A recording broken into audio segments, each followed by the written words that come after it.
The Illinois sergeant's coffee has been cooling in his tin cup for 20 minutes. He has not taken a single sip. His eyes are fixed on the Confederate fortifications where white fabric appeared at dawn, too small to be a surrender flag, too deliberate to be laundry. For 47 days you have survived by making the calculations no one else wants to make. Which approach trench advances without drawing sharpshooter fire?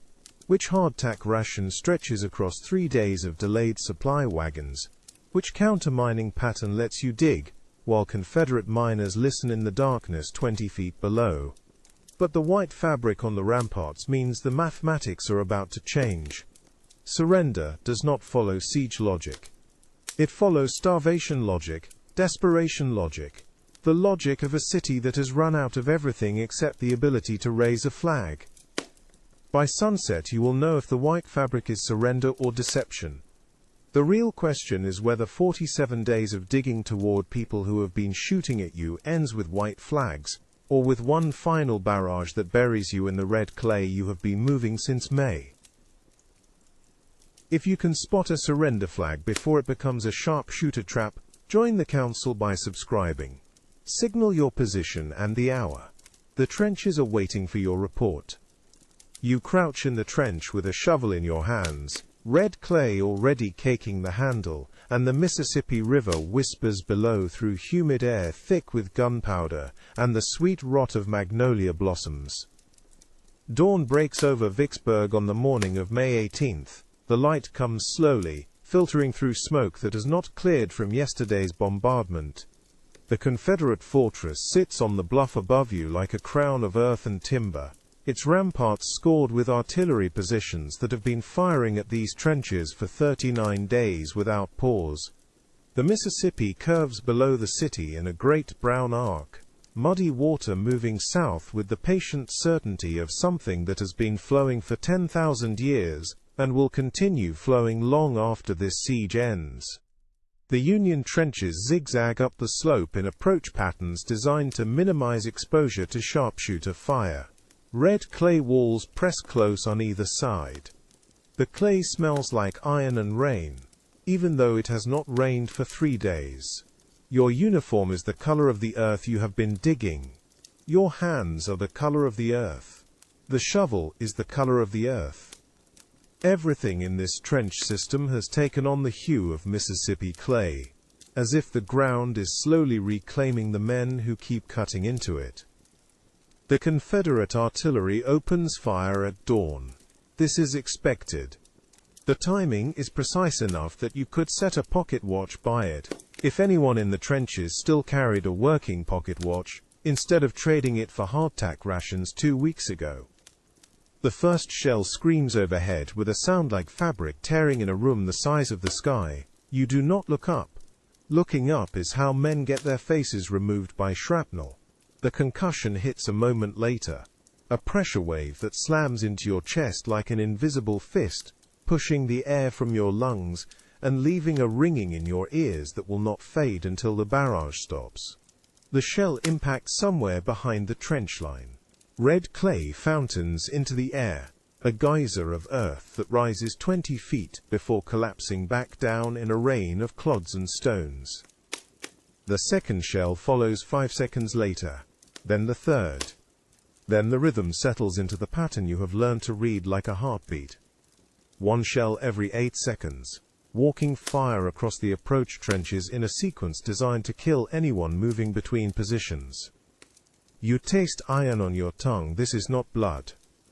This is the residue of black powder hanging in the air, mixed with the dust thrown up by shell impacts, suspended in humidity so thick you could wring water from it.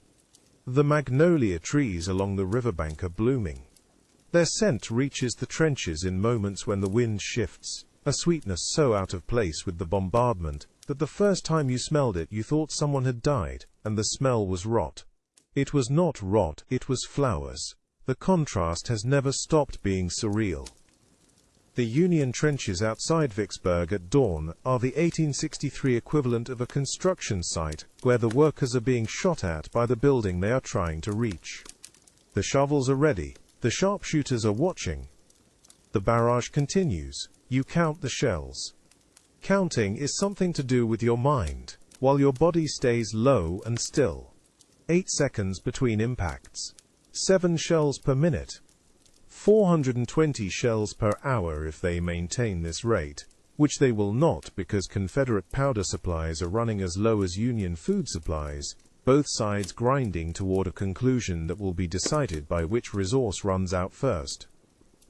The sergeant moves along the trench. His coffee is still in his hand, still cooling. He has not spilled a drop, despite the concussions shaking the ground every 8 seconds. This is a skill you develop after 39 days of constant shelling, or it is a signal of how little the body responds to fear after long enough exposure. You are not sure which. The barrage will pause in 10 minutes, the sergeant said. How long do we have to dig, you asked. Until they start shooting again, he said. That is not a precise timeline, you said. Precision is not a trench virtue, he said. He moved on.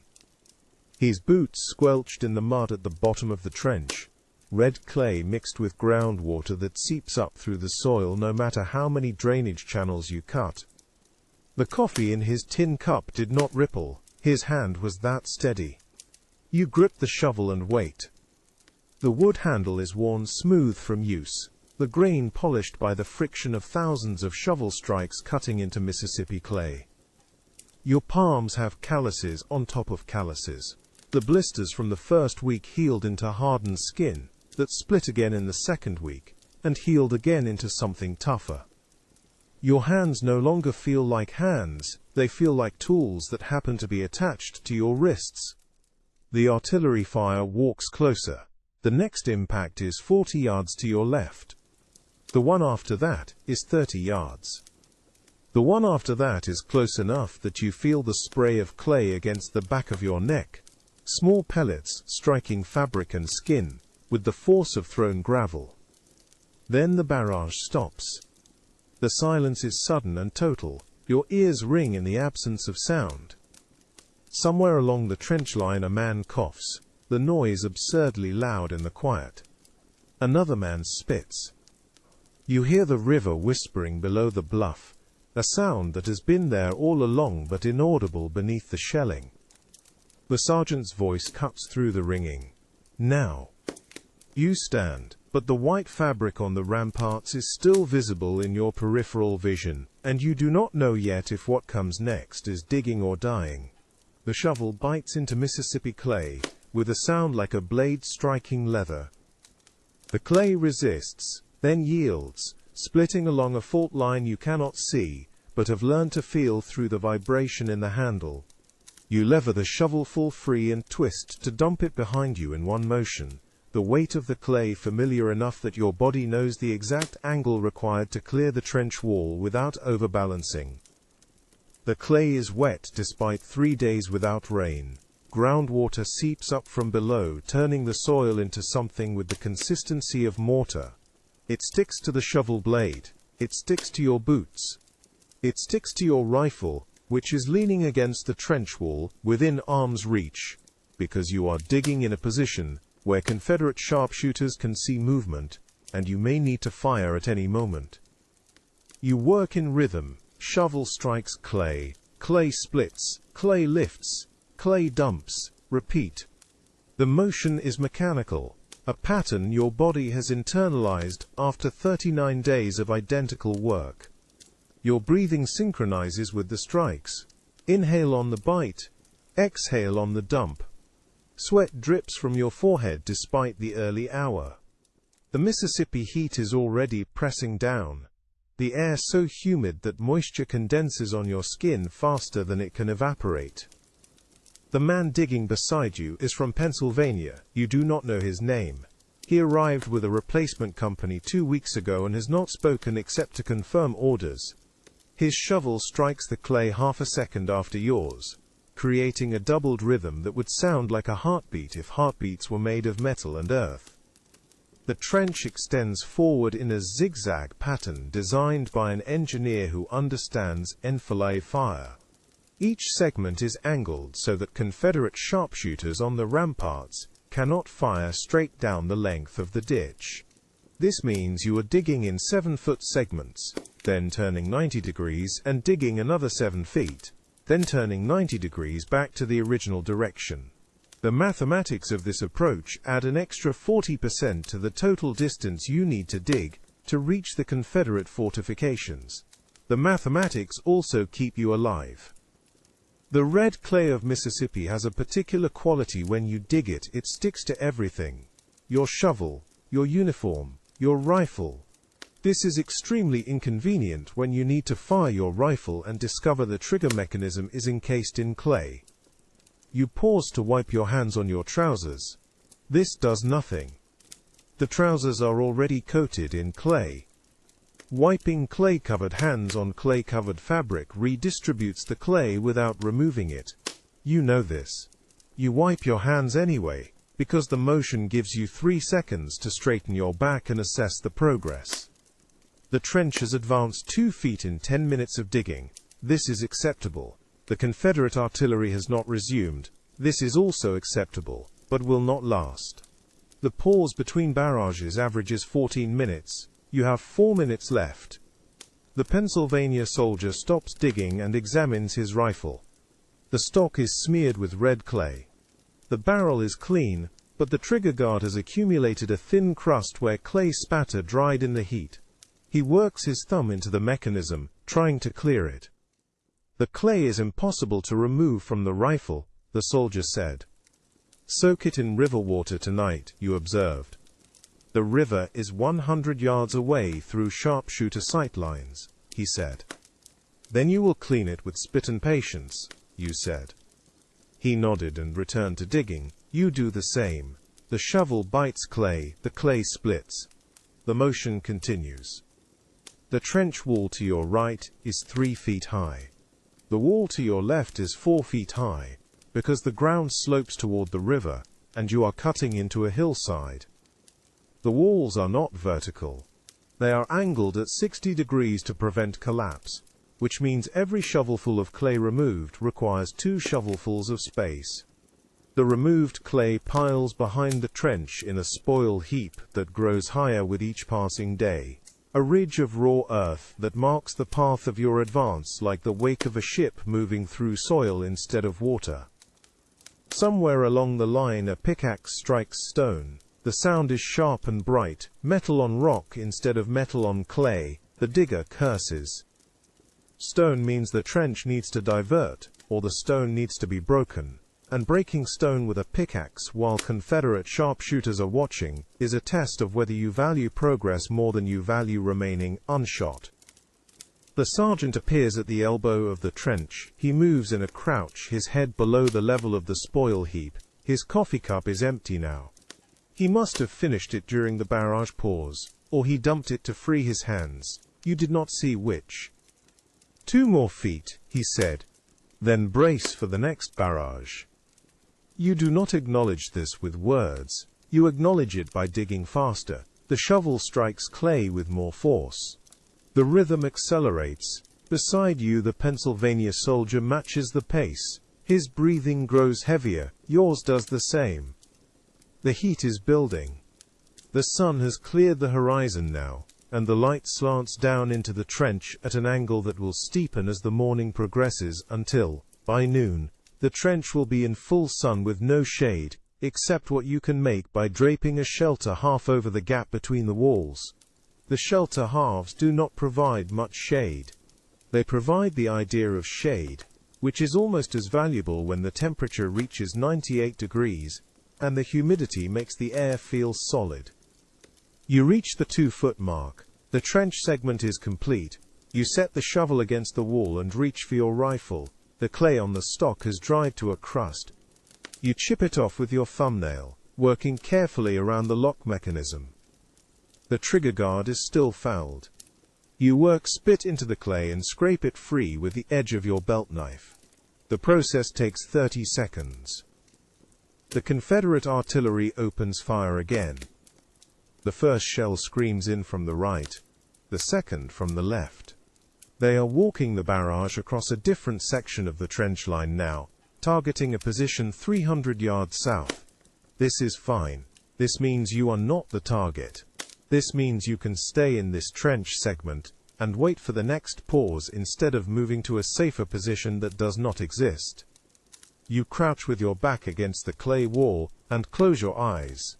The concussions arrive in rhythm. 8 seconds, 8 seconds, 8 seconds. Your chest vibrates with each impact. The ringing in your ears returns, a high sustained note that will not fade until the barrage stops, and maybe not even then. The river whispers below, the magnolias bloom, the clay sticks to everything. The sergeant passes your position again, moving toward the forward sap where the trench pushes closest to Confederate lines. He does not look at you. His attention is on the ramparts, searching for muzzle flash or movement that would mean sharpshooters have acquired a target. You do not know yet if the white fabric means surrender, or if it means one more deception in a siege built entirely from earth and lies. The barrage stops at mid-morning. The silence arrives without warning, the last shell impact fading into a quiet so complete that you hear individual voices along the trench line, men calling positions and confirming injuries and asking questions that have no answers. The sergeant moves through the trench with a haversack slung over his shoulder. The haversack contains hardtack rations. You can see the rectangular shapes through the canvas, each biscuit 3 inches square, and pressed so hard that the weevils need determination to bore into them. The official name is hardtack. The soldiers call them sheet iron crackers. Some call them tooth dullers. The names do not change what they are. Compressed flour and water baked until they achieve the structural integrity of fired clay. The sergeant stops at your position and reaches into the haversack. He pulls out one biscuit and hands it to you. The biscuit is the color of old bone. It weighs more than it should for its size. You take it and place it in your own haversack, without attempting to bite into it. Biting into hardtack without soaking it first is how men crack their molars. 1 biscuit, the sergeant said. Make it last. You nod. The biscuit is your ration for the day. Tomorrow there will be another biscuit if the supply wagons arrive. If the supply wagons do not arrive, there will be no biscuit, and the one in your haversack will need to stretch across 2 days. You have done this before. Your stomach has learned not to expect satisfaction, only the minimum fuel required to continue digging. The sergeant moves to the next man and repeats the distribution. 1 biscuit per soldier. The haversack empties as he progresses along the line. By the time he reaches the end of this trench segment, the haversack will be flat, and he will move to the next segment and repeat the process until every man in the company has received exactly 1 biscuit, or until the haversack runs empty, whichever comes first. The Pennsylvania soldier takes his biscuit and immediately tries to bite into it. His teeth meet the surface with a click audible from 3 feet away. He stops. He looks at the biscuit. He looks at you. Soak it, you said. He nods and puts the biscuit away. The sergeant finishes the distribution and returns to the center of the trench segment. He leans against the clay wall in a position that suggests ease, though his eyes are scanning the ramparts above for movement that would indicate sharpshooter activity. His hand rests on the revolver at his belt. The revolver is a Colt Navy, an officer's weapon, the blued steel kept clean in defiance of the clay that coats everything else.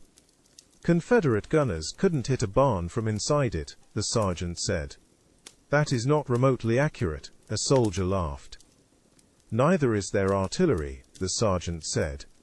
The joke works because we need it to work, you said. The Illinois sergeant has the dark humor of a man who has kept a company alive through 39 days of constant shelling by making jokes about Confederate artillery accuracy. He has never been hit by Confederate artillery. Neither has anyone standing near him when he makes the jokes. The correlation is not causation. The men believe it anyway. 3 men laugh. The laughter is brief and sharp, a sound that cuts through the trench and fades quickly. 2 men do not laugh. You are one of the 2. The other is a Wisconsin farm boy who stopped flinching at shell bursts sometime in the 3rd week, and has not spoken unnecessarily since. The sergeant's joke is about Confederate artillery. The joke is that Confederate gunners have poor aim. This is not true. Confederate artillery has killed 17 men from this company since the siege began. The most recent death was yesterday. His name was Jenkins. A shell landed in his trench segment during the afternoon barrage. The concussion killed him before the shrapnel arrived.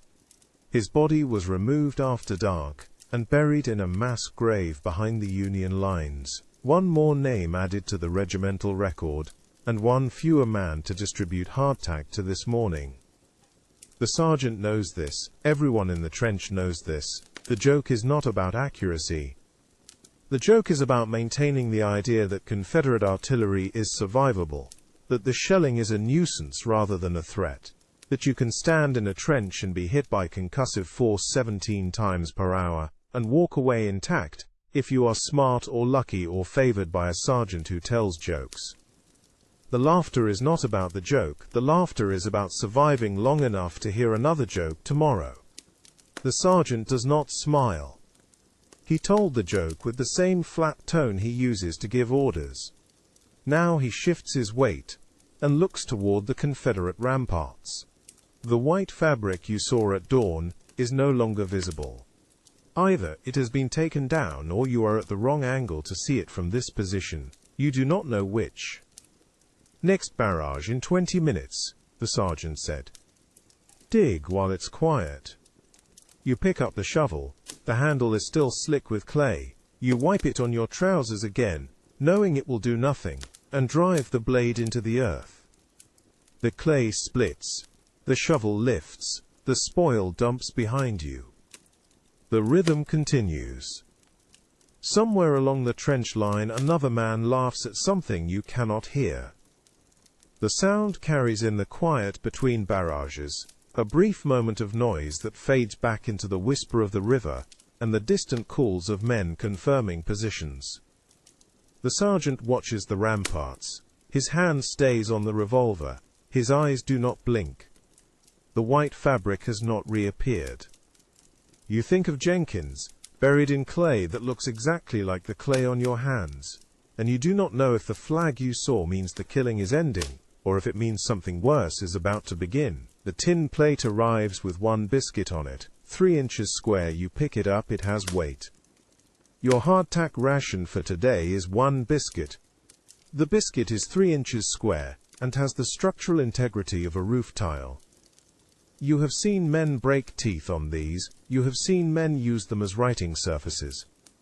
The official name is hardtack. The soldiers call it sheet iron crackers. You are supposed to soak it in water to make it edible. The water tastes like the Mississippi River. The hardtack does not care. You set the biscuit in your tin cup. Pour water from your canteen. The biscuit floats. This is not encouraging. The soldier next to you is staring at his own ration with the expression of a man who has just been told to eat a brick. How are we supposed to eat this? The soldier asked. Soak it until it softens, you said. It has been soaking for an hour, he said. Then soak it longer, you observed. At what point does it become soup? He asked. When you stop calling it hardtack, you said. He looks at the cup. The biscuit is still floating, still square, still 3 inches across. The water has turned slightly grey. This is either progress or contamination. You wait. The artillery is quiet. The morning heat builds.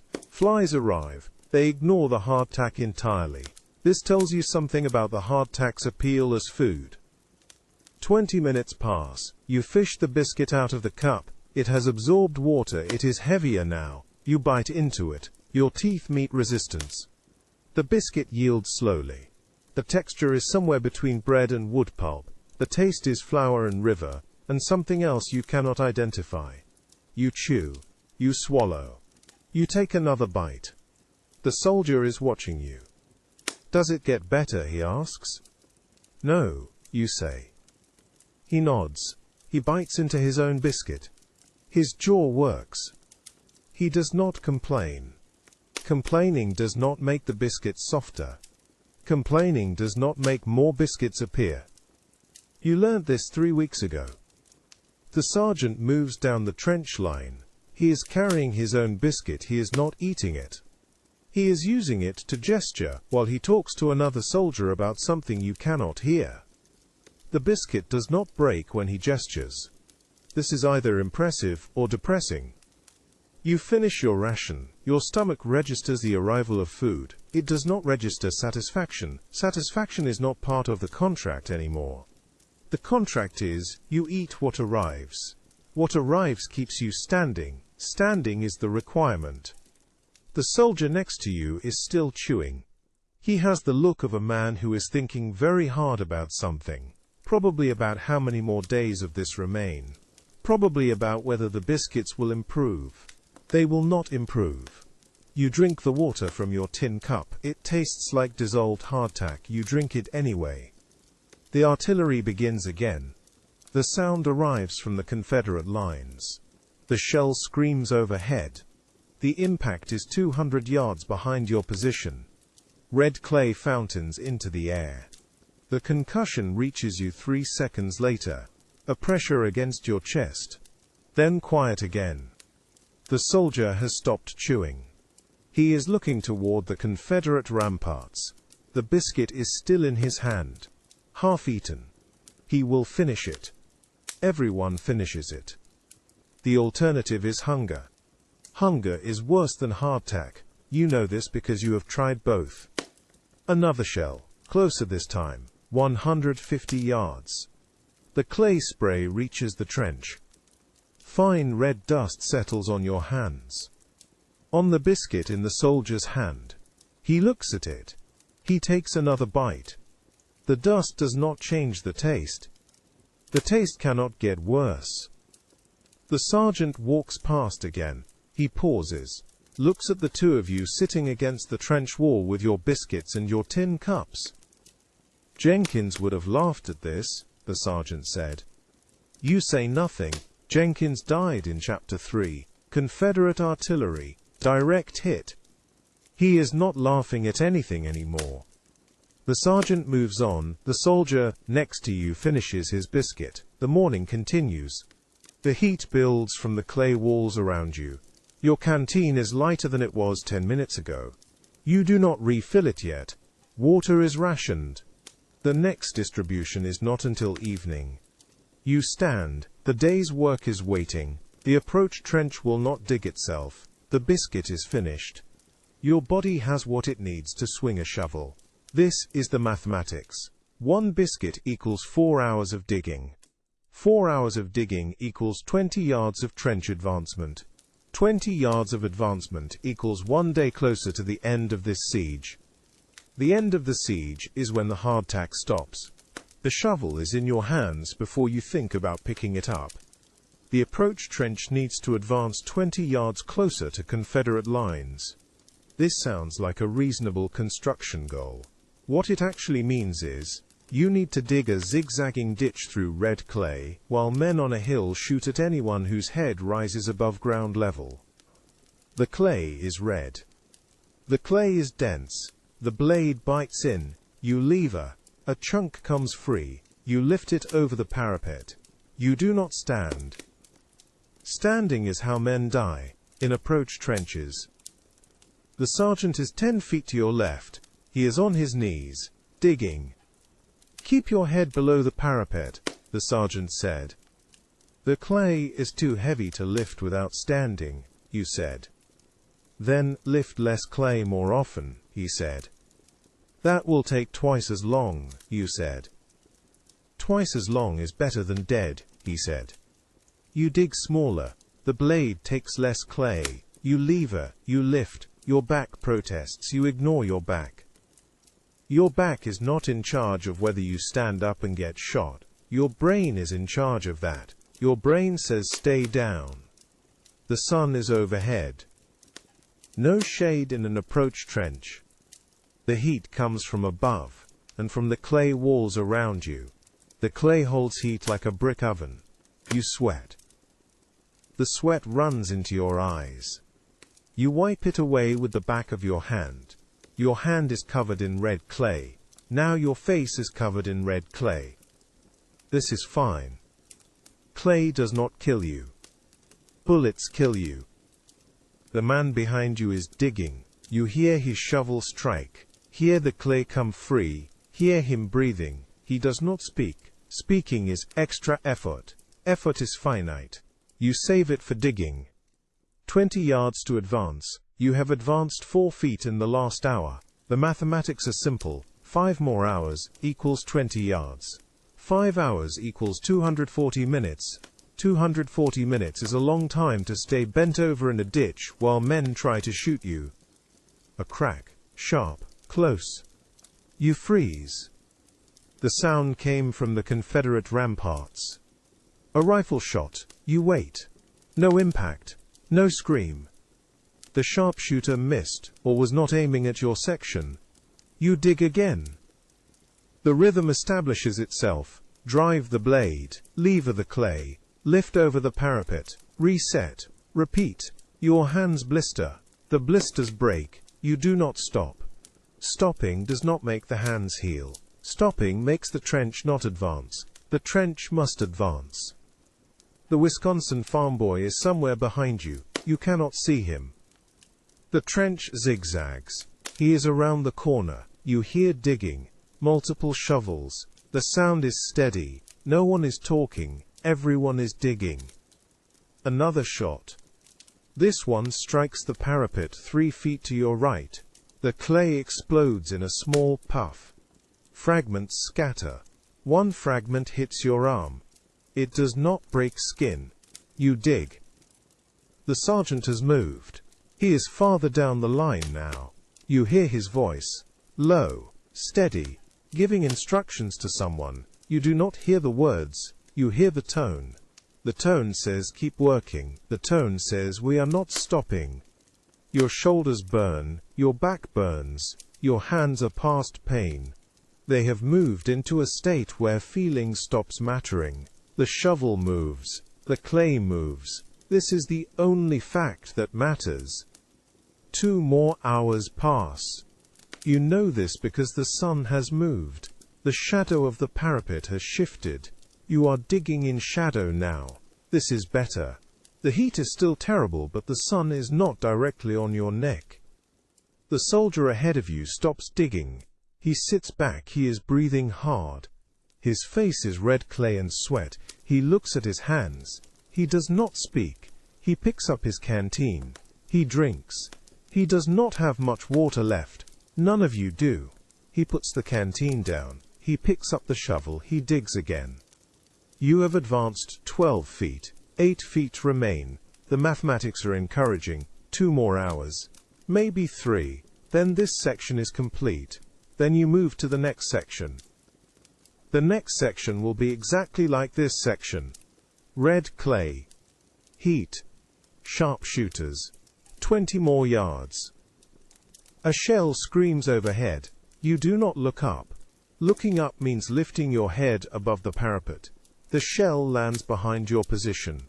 Far behind. The Confederates are not aiming at the approach trench. They are aiming at the main trench line.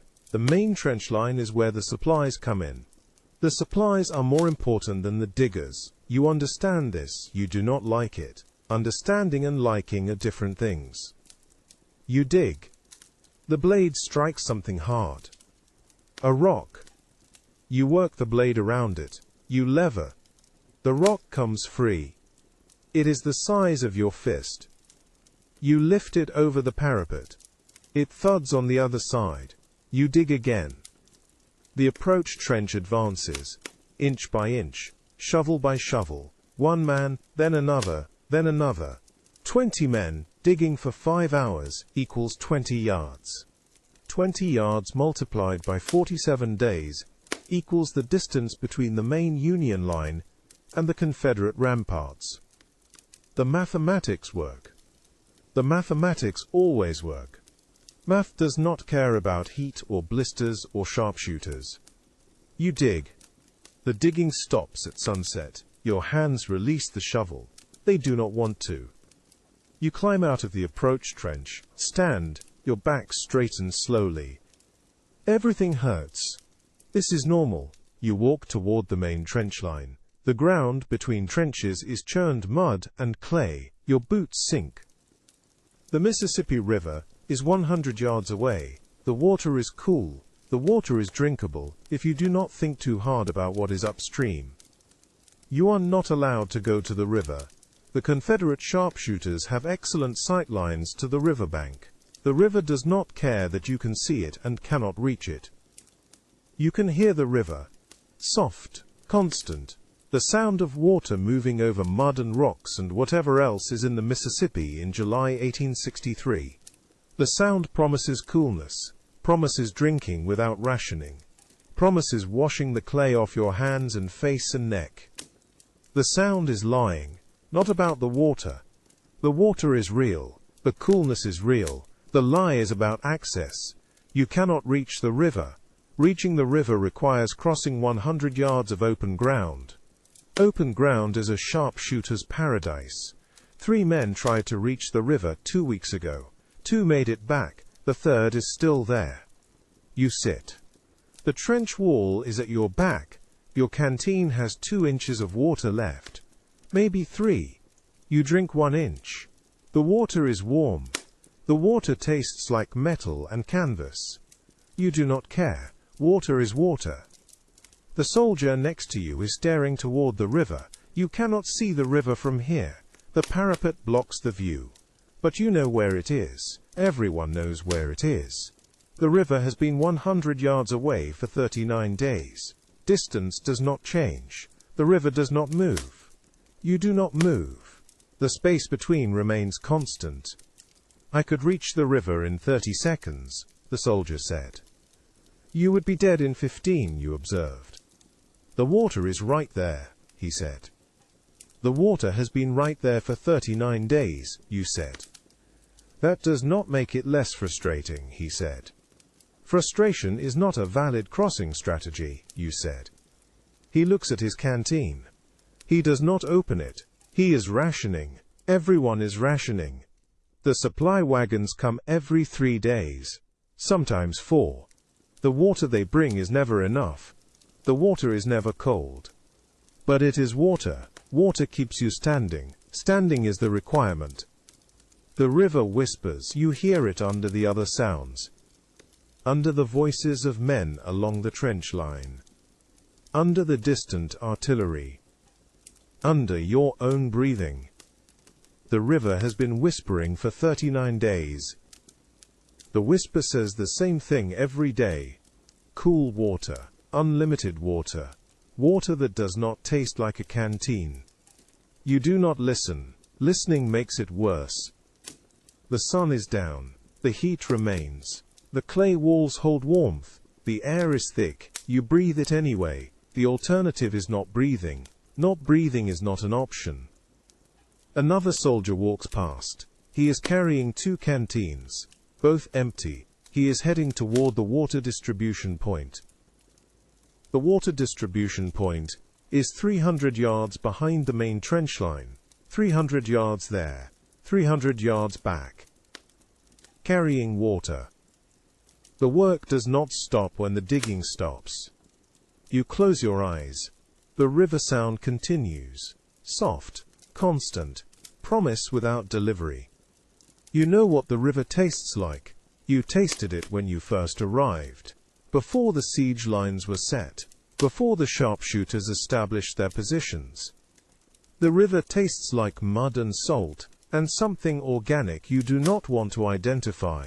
It is still better than canteen water. The night arrives. The temperature drops. Not much. Enough that breathing becomes slightly easier. The stars are out. You can see them above the trench. Points of light that do not care about sieges or rivers or thirst. The soldier with the empty canteens returns. He is carrying them full now. Water sloshes. He distributes them. 1 canteen per 2 men. You take yours. You do not drink yet. You will drink when the thirst becomes unbearable. The thirst is not unbearable yet. The river whispers. You hear it. You do not acknowledge it. Acknowledging makes the thirst worse. The thirst is already bad enough. You settle against the trench wall. Sleep will come. Sleep always comes. You will wake when the artillery starts.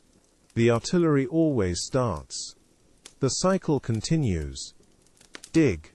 Ration. Listen to the river you cannot reach. Sleep. Wake. Repeat. 100 yards.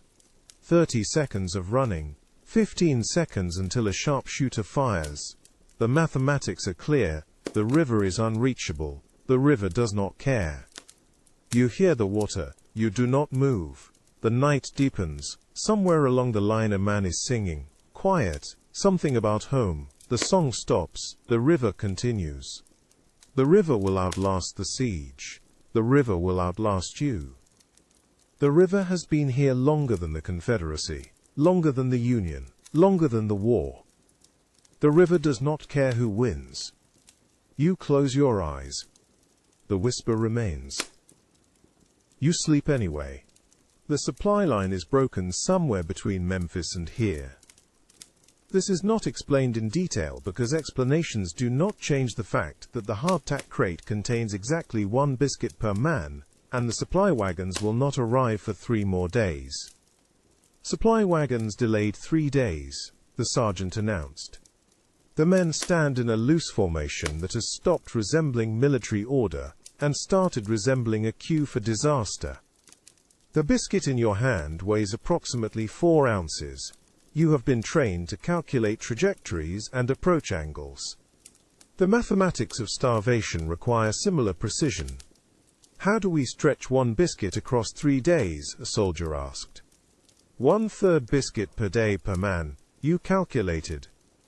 The soldier looks at the biscuit looks back. Neither of them has anything useful to add to this conversation. That is not enough to survive on, he said. Surviving is no longer about enough, you said. The supply wagons are delayed. This means your 1 biscuit ration needs to last 2 more days. 1 biscuit divided by 3 days equals 1/3 of a biscuit per day. 1/3 of a biscuit has the nutritional value of a particularly optimistic rumor. Your stomach stopped complaining 2 weeks ago. This is either adaptation or surrender. You break the biscuit into 3 pieces with the edge of your bayonet. The biscuit resists. The bayonet wins. You wrap 2 pieces in a handkerchief that used to be white and is now the color of Mississippi clay. The remaining piece goes into your mouth. Chewing takes work. Saliva helps. You have learned to make each bite last 5 minutes, because 5 minutes of chewing is 5 minutes of feeling like you are eating instead of rationing. The weevils are protein. You stopped caring about the weevils in week 2. The sergeant moves down the line distributing identical calculations. 1/3 today. 1/3 tomorrow. 1/3 the day after. 3 days is 72 hours. 72 hours is 4,320 minutes. You can survive 4,320 minutes on 12 ounces of flour compressed into ceramic hardness. You have done the math. The math is correct. The math does not account for the fact that you are also digging 4 hours per day while men shoot at you. The Wisconsin farm boy stands 3 men down the line. He holds his biscuit piece and stares at it with the expression of someone conducting a philosophical inquiry into the nature of adequacy. He does not speak. He stopped asking questions about food in week 3. Your canteen holds half a pint. You sip. The biscuit softens fractionally. Swallowing happens. This counts as breakfast. The sergeant finishes distribution and returns to the officer's dugout where the coffee is cold, and the reports are accurate, and the supply situation is described using words like logistical challenges instead of starvation approaching. You rewrap the remaining 2 pieces. The handkerchief goes into your jacket pocket. The pocket is above your heart. This is not symbolic. This is because you can feel the weight there and confirm the rations still exist. Noon will bring another piece. Tomorrow morning will bring the last piece. Tomorrow afternoon will bring nothing.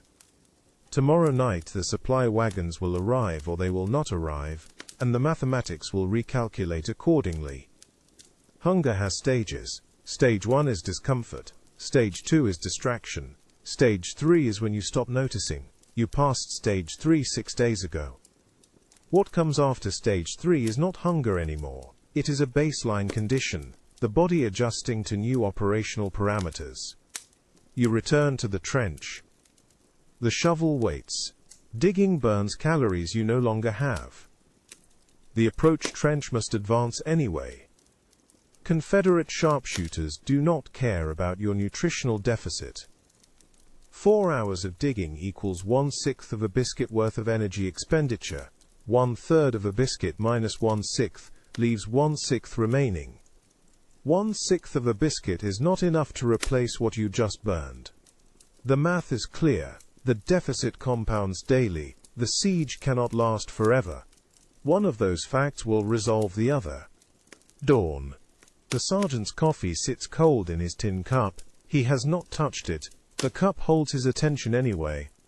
Looking at coffee is something to do that is not looking at the casualty reports. "You all look too serious this morning," the sergeant said. The men along the trench line do not respond immediately. Seriousness is the default register now. Week 7 of a siege eliminates most alternatives. "Jenkins was killed by artillery yesterday," a soldier said. The sergeant nods. The nod is acknowledgement, not surprise. Artillery kills men daily. Yesterday it killed Jenkins. Today it will kill someone else. The math is consistent, even when the names change. "Which is why we laugh at artillery jokes today," the sergeant said. You stand with your back against the clay wall. Your rifle leans beside you. The sergeant is about to tell the barn joke. You have heard the barn joke 4 times. The barn joke was funnier before Jenkins died. The Illinois sergeant is distributing hardtack and telling a joke about Confederate artillery accuracy. The joke is about how rebel gunners couldn't hit a barn if they were standing inside it. 3 men laugh. 2 men don't. The 2 who don't laugh are thinking about the man who was killed by Confederate artillery yesterday. The sergeant is also thinking about that man. The joke is his way of not thinking about it. You laugh because the sergeant needs you to laugh. The joke is not funny. The laughter is not about the joke. "The joke is not funny anymore," you said. The sergeant looks at you. His expression does not change. This is the expression of a man who has been waiting for someone to say that out loud. "It was never funny. That is not the point," he said. The hardtack distribution continues. 1/3 biscuit per man. The sergeant moves down the line with mechanical precision. His hands do not shake. His voice does not waver. Every motion is exactly as it should be. The Wisconsin farm boy takes his ration without speaking. He has stopped making eye contact during distributions. His hands are steady. His face shows nothing. This is adaptation, or this is something else. You bite into your third. The texture is unchanged. The weevils are present. You chew anyway. 5 minutes per bite. The sergeant finishes distribution and returns to his position. Confederate artillery opens up at 0620 hours. The shells scream overhead with the sound of fabric tearing at speed. Impact. Clay fountains. The concussion presses against your chest. You do not flinch. The Wisconsin farm boy does not flinch. 3 weeks ago he flinched at every impact. Now he chews hardtack and watches the ramparts with the expression of someone observing weather. The air smells like turned earth and cordite. The sun is not yet high enough to burn, but you can feel it coming. Your canteen is half empty. The next water distribution is at noon. You ration sips the way you ration biscuit thirds. The sergeant drinks his cold coffee. The joke has been told. The men have laughed or not laughed. The day continues. This is what morale maintenance looks like in week 7. Not inspiration, not courage. Just the sergeant telling the same joke to men who need him to tell it whether it lands or not. You finish your ration. The wrapper goes into your pocket. 4 hours until the next piece. The mathematics have not changed. The supply wagons are still delayed. The siege continues. The laughter was not about the joke. The laughter was about the sergeant needing you to laugh. That is the contract. He tells jokes that stop working. You laugh anyway. The alternative is silence. Silence is when men stop fighting. Midnight. 60 feet underground. The countermine tunnel is 4 feet high and 3 feet wide. You cannot stand. You cannot turn around. You can dig forward or retreat backward. These are the only options. The air tastes like clay and sweat, and the particular staleness of a space that has never seen daylight. Your partner crouches 3 feet behind you. Between you is a pickaxe, 2 shovels and a single candle that provides just enough light to see the clay wall in front of your face. You stop digging. The silence is immediate and total. No artillery, no voices, no wind. Just your breathing and your partner's breathing and the sound of clay settling in the tunnel behind you. You listen. Confederate counterminers are digging somewhere in the darkness. They are trying to reach your tunnel before you reach theirs. Whoever reaches the other first plants explosives and collapses the enemy tunnel with everyone inside it. This is the cleanest explanation of your current tactical situation. The sound comes through the clay, distant, rhythmic, metal striking earth. They are digging, you count the strikes, 12, 13, 14. The rhythm is steady. They have not heard you yet. They stopped digging, you whispered to your partner. They heard us, he whispered. The silence returns. They are listening now. You are listening. Neither side can see the other. Neither side speaks. Both sides are trying to collapse tunnels on the other. This is a dialogue conducted entirely through shovel strikes and silence. Wait 5 minutes, then resume, you said. How do you know 5 minutes? He asked. Because that is how long we wait when we hear them, you said. You sit in the darkness and count heartbeats. Your pulse is 72 beats per minute. 5 minutes is 360 heartbeats. You count, your partner counts. The Confederates are counting somewhere in the clay 10 yards away. The candle flickers. The flame is consuming oxygen faster than the tunnel ventilation can replace it. You have 30 minutes of air remaining. 30 minutes to dig. 30 minutes to listen. 30 minutes before you must retreat to the surface and let the next shift take over. 360 heartbeats pass. You pick up the shovel. The blade bites clay. You dig. The sound is immediate, loud, unavoidable. The Confederates will hear this. They will stop their digging. They will listen. They will wait 5 minutes. They will resume. This is the strangest conversation you have ever had. Your partner passes clay backward in a wooden bucket. The bucket moves hand to hand down the tunnel to the shaft entrance where another man hauls it to the surface. The clay from this tunnel is being used to build the approach trench earthworks. Nothing is wasted in a siege. You dig for 3 minutes. Stop. Listen. The Confederates have resumed. Their rhythm is faster now. They know you are close. You know they are close. The distance between the tunnels is narrowing. 10 yards becomes 9 yards becomes 8. The math is simple. Your tunnel advances 1 yard per night. Their tunnel advances 1 yard per night. In 4 nights the tunnels will meet. In 4 nights, someone will plant explosives. In 4 nights someone will die underground in the darkness choking on clay dust and smoke. The clay is cold against your palms. Your uniform is soaked through with sweat despite the underground chill. The temperature down here never changes.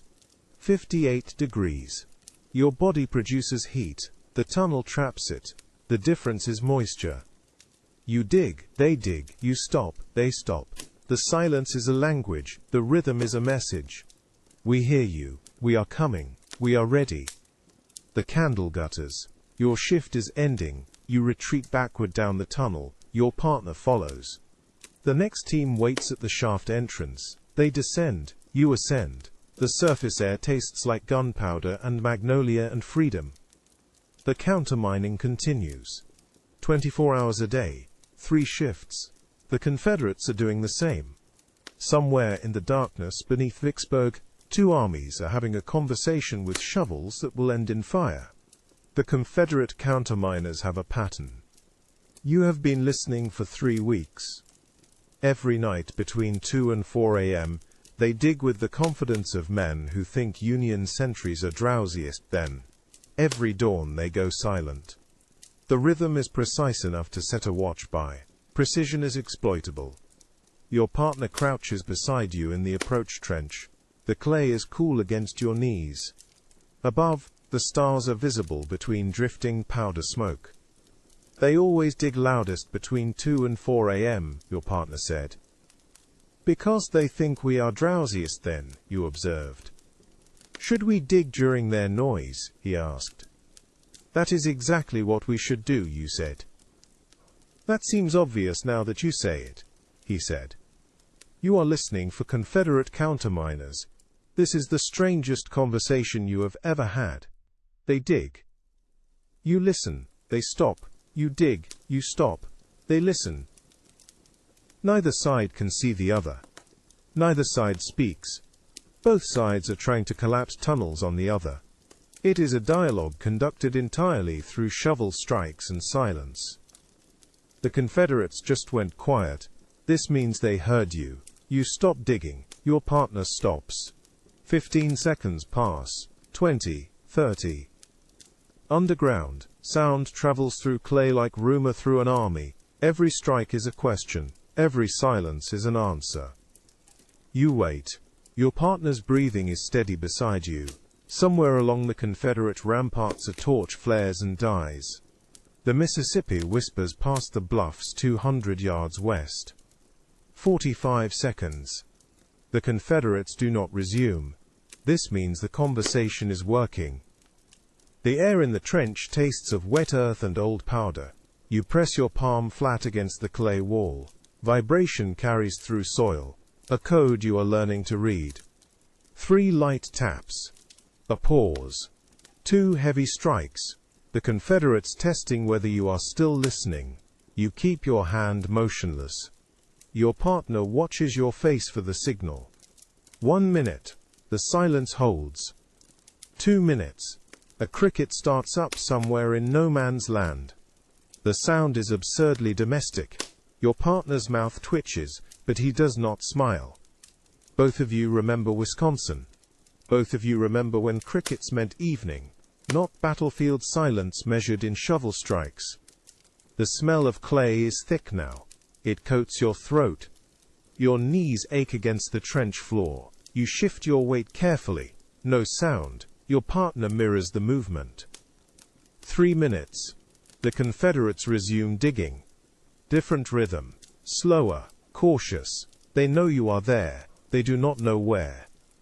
You signal your partner. He nods. You both climb out of the approach trench and move back toward the main line. The night work is done. The pattern is confirmed. Tomorrow night you will dig while they dig. Their noise will cover your advance. They will hear nothing. The sap will extend 15 yards closer to their walls. 0 casualties. This is how sieges are won. 1 shovel strike timed to match another. 1 conversation conducted entirely through clay. Midnight. The Confederate miners begin digging right on schedule. You hear them through 20 feet of Mississippi clay. The sound is rhythmic, methodical, confident. They think you are asleep. They are wrong. You signal your crew. 4 men with shovels. The approach trench is 4 feet deep and extends 70 yards toward Confederate lines. Tonight it will extend 85. The Confederate digging grows louder. Perfect. You bite your shovel into clay. Your partner matches your rhythm. The 3rd man follows. The 4th. All 4 shovels moving in time with Confederate strikes 2 tunnels over. The noise covers everything. Clay comes away in chunks. You stack it behind you. Your partner widens the trench floor. The 3rd man smooths the forward face. The 4th keeps watch. 1 hour passes. The Confederate digging continues. So does yours. The air grows thick. You taste copper and soil. Your tongue sticks to the roof of your mouth. You do not stop for water. Water means noise. Noise means detection. Detection means artillery. The clay here is different from the surface layer. Darker, older. It has the smell of river bottom. Dense and mineral. Your shovel strikes something hard. You pause. Your hand finds the object. Smooth. Rounded. You pull it free. A stone the size of your fist. You set it aside without looking at it. 2 hours. Your shoulders burn, your hands are numb around the shovel handle. The trench extends another 5 yards. The moon is up now.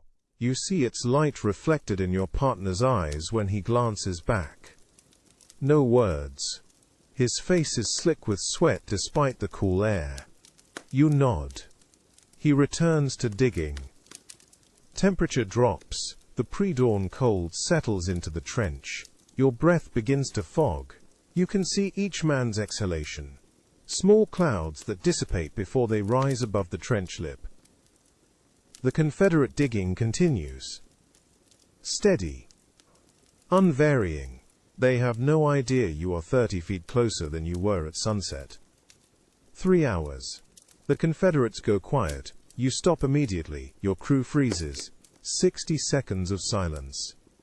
Then the Confederate digging resumes. You resume with it. 4 hours.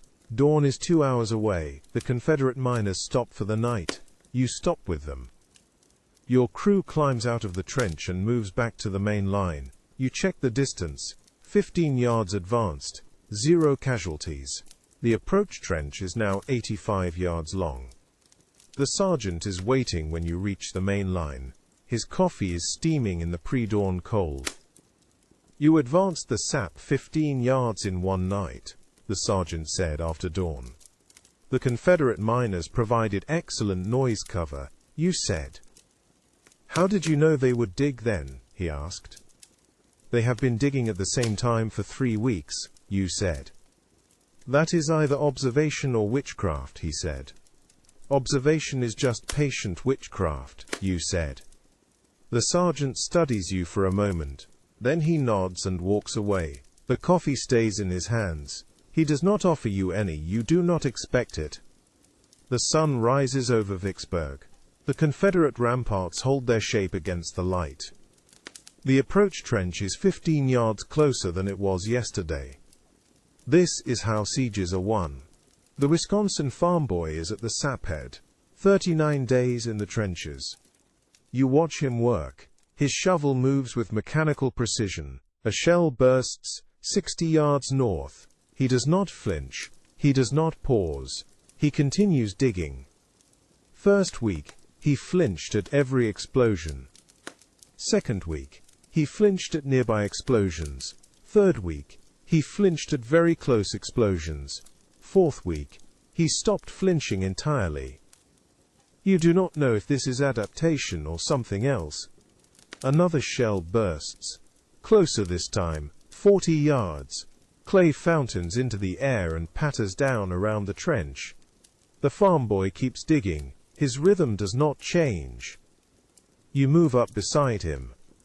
You did not flinch at that shell burst, you said to the farm boy. I stopped noticing them, he said. That happened gradually over 4 weeks, you observed. I do not remember when I stopped, he said. That is probably for the best, you said. The counter-mining pattern has become clear. The Confederates dig loudest between 2 and 4 a.m. when they think Union sentries are drowsiest. They go silent at dawn. You have started timing your digging to match their noise. This is either tactical brilliance, or 2 groups of men with shovels having a very slow argument underground. The approach trench advanced 15 yards last night. The argument is working. The farm boy's hands are steady on his shovel. His face is calm. His eyes track the ramparts with the focus of a man who has learned to see threat without feeling fear. You do not know if this is better or worse than flinching. Another shell bursts. 30 yards. The concussion presses against your chest. The farm boy does not react. He shifts his grip and drives the shovel deeper into Mississippi clay. The smell of cordite drifts over the trench, sharp, chemical. It burns the back of your throat. The farm boy breathes it without acknowledgement. His next shovel strike is identical to the one before. You remember Jenkins. Artillery strike. Chapter 3. Direct hit. He flinched at everything his first week. Jumped at rifle reports. Ducked at distant thunder. Then the shell found him before he learned to stop.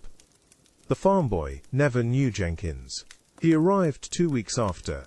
You have not spoken Jenkins' name aloud in 36 days. The heat is coming up now.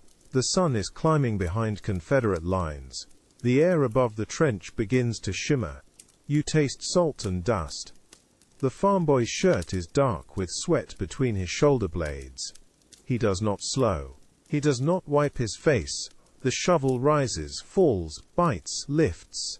Clay accumulates behind him in neat geometric rows. You watch his shoulders. They do not hitch. They do not tense before impact. He has stopped bracing for explosions he cannot predict. This is either mastery or resignation. You cannot tell which. You are not certain the difference matters. A Minié ball snaps past overhead, Confederate sharpshooter testing his range. The sound is distinct. A flat crack followed by the whisper of displaced air. The farm boy registers nothing. His shovel continues its arc. Down.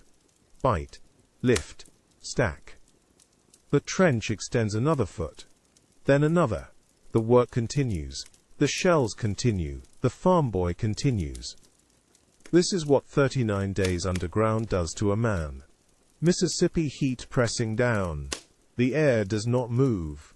It sits on the trenches like a wet canvas tarp, humid and heavy and smelling of magnolia blossoms rotting somewhere uphill. The sweet rot mixes with gunpowder residue and red clay dust. Breathing feels like inhaling syrup. Confederate fortifications visible on the heights. Earthworks shaped into zigzag patterns. Cannon embrasures cut into the ramparts at precise intervals. The geometry of defense, visible and unchanging. You are crouched in the approach trench with a canteen that contains water warm enough to brew tea. The Mississippi River whispers somewhere below, hidden behind the ridge. 41 days into the siege. The count matters less than it did in week 1. The magnolia smell is overwhelming, the soldier beside you said. Better than the smell of 3-day-old hardtack, you observed. That is an extremely low standard, he said. The siege has recalibrated all standards, you said. He did not argue. The canteen passed between you without comment. The water tastes like river mud and metal. Neither of you mentions this. Mentioning it would not change it. The Confederate ramparts shimmer in the heat, distance to the nearest embrasure approximately 120 yards. Sharpshooter range. Every man in this trench has learned to move without standing, to shift position without silhouette, to measure exposure in seconds rather than convenience. The magnolia smell thickens as the day advances. Somewhere uphill the blossoms are browning in the humidity, their sweetness fermenting into something closer to spoiled fruit. It coats the back of your throat. You stop noticing it after an hour, you notice it again when the wind shifts. Confederate artillery quiet this morning, no shells since dawn. This does not mean safety. It means the gunners are saving powder, or waiting for a target worth the expenditure. Union approach trenches inch closer every night. The Confederates know this. Their silence is calculation, not surrender. The shovel leans against the trench wall within arm's reach. Red clay caked on the blade. Your hands bear matching clay under the fingernails, ground into the creases of your palms. Washing would require water you do not have. The clay stays. They will open up again before sunset, the soldier said. Probably, you said. Definitely, he said. You did not correct him. Certainty is a comfort in a siege, measured in probabilities. The artillery will resume. The approach trench will advance another 3 feet tonight. The magnolia smell will persist until rain comes, or the blossoms finish rotting. These are the facts that structure the day. Hunger sits in your stomach as a constant low pressure. The hardtack ration was consumed at dawn. The next ration arrives at sunset if the supply wagons are not delayed. If they are delayed, the next ration arrives when it arrives. Complaining would not accelerate it. The heat increases. Shade is a narrow strip along the eastern trench wall, shrinking as the sun climbs. By noon there will be no shade. By noon you will have learned to endure direct sun or you will have heat stroke. The choice is binary. You check the rifle, percussion cap in place, powder dry. Minié ball seated. The weapon is ready for use. You hope will not be required. Hope is not strategy. Readiness is. The soldier shifts position, resettling against the trench wall. His breathing is steady. 41 days teaches efficiency of movement. Wasted motion is wasted energy. Energy is a finite resource measured in biscuit rations and hours of sleep snatched between shellings. The sound of insects begins in the late morning heat. Cicadas in the trees beyond the Confederate line. Their drone is mechanical, rising and falling in waves. The sound carries over the earthworks and settles into the trench like another layer of heat. You realize you have not heard birdsong in 3 weeks. The birds have abandoned this stretch of Mississippi. The insects remain. The soldier beside you tilts his head back against the clay wall. His eyes are closed, but he is not sleeping. Jenkins would have complained about the bugs, he said. You nod, Jenkins. Artillery strike, Chapter 3. Direct hit on the munitions wagon he was guarding. There was no body to bury. He complained about everything, you said. He was good at it, the soldier said. The cicadas continue. The conversation does not. Jenkins is a name that gets spoken once, and then the trench returns to waiting. 41 days teaches economy in grief. The Confederate fortifications do not change. The magnolia smell does not fade. The sun does not pause. The siege continues with the patience of a machine designed to outlast human endurance. The machine is winning. You wait for sunset. The artillery barrage has been constant for 6 hours. You have learned to sleep through artillery barrages. This is a skill you did not know you would need to develop. This is a skill you will never need again after this war. The shells are screaming overhead. Your breathing has synchronized with the explosions. This is either remarkable human adaptability or evidence that humans can adapt to anything, if the alternative is not sleeping for 47 days. The trench wall vibrates with each impact. Red clay dust falls from the parapet in thin streams. Your body registers the concussions without waking. Sleep is not rest. Sleep is temporary unconsciousness between bombardments. You slept through that entire barrage, your partner said. The explosions have a rhythm now, you said. That is not normal, he said. Nothing about this siege is normal, you observed. Fair point, he said. The barrage continues. Confederate guns firing in sequence from 3 separate batteries. The pattern is consistent enough to track. Northern battery fires, 8-second pause. Central battery fires, 6-second pause. Southern battery fires, 12-second pause. Repeat. The rhythm is mechanical. The gunners have done this for 42 days. They have become efficient. You count the intervals without conscious thought. The count is automatic now, woven into the background of awareness the way heartbeat and breathing operate without attention. 8 seconds. 6 seconds. 12 seconds. The pattern holds. Union counter-battery fire is intermittent, saving powder, waiting for targets that matter. The Confederate guns are dug in behind earthworks, thick enough to stop everything except a direct hit. Direct hits require ammunition better spent on infantry advances. The equation is simple. The Confederates fire, you endure. The approach trenches advance at night. Progress is measured in yards per week. Another shell screams overhead. The sound is a rising whistle that terminates in a flat crack, and a pressure wave that pushes air past your face. Impact somewhere behind the line. Dirt fountains into the air and falls as a rain of clay chunks. No screaming. Either the shell landed in empty ground or the men hit are past screaming. Your partner is cleaning his rifle. The motions are automatic. Ramrod down the barrel. Patch wrapped around the tip. 3 strokes to clear fouling. Withdraw.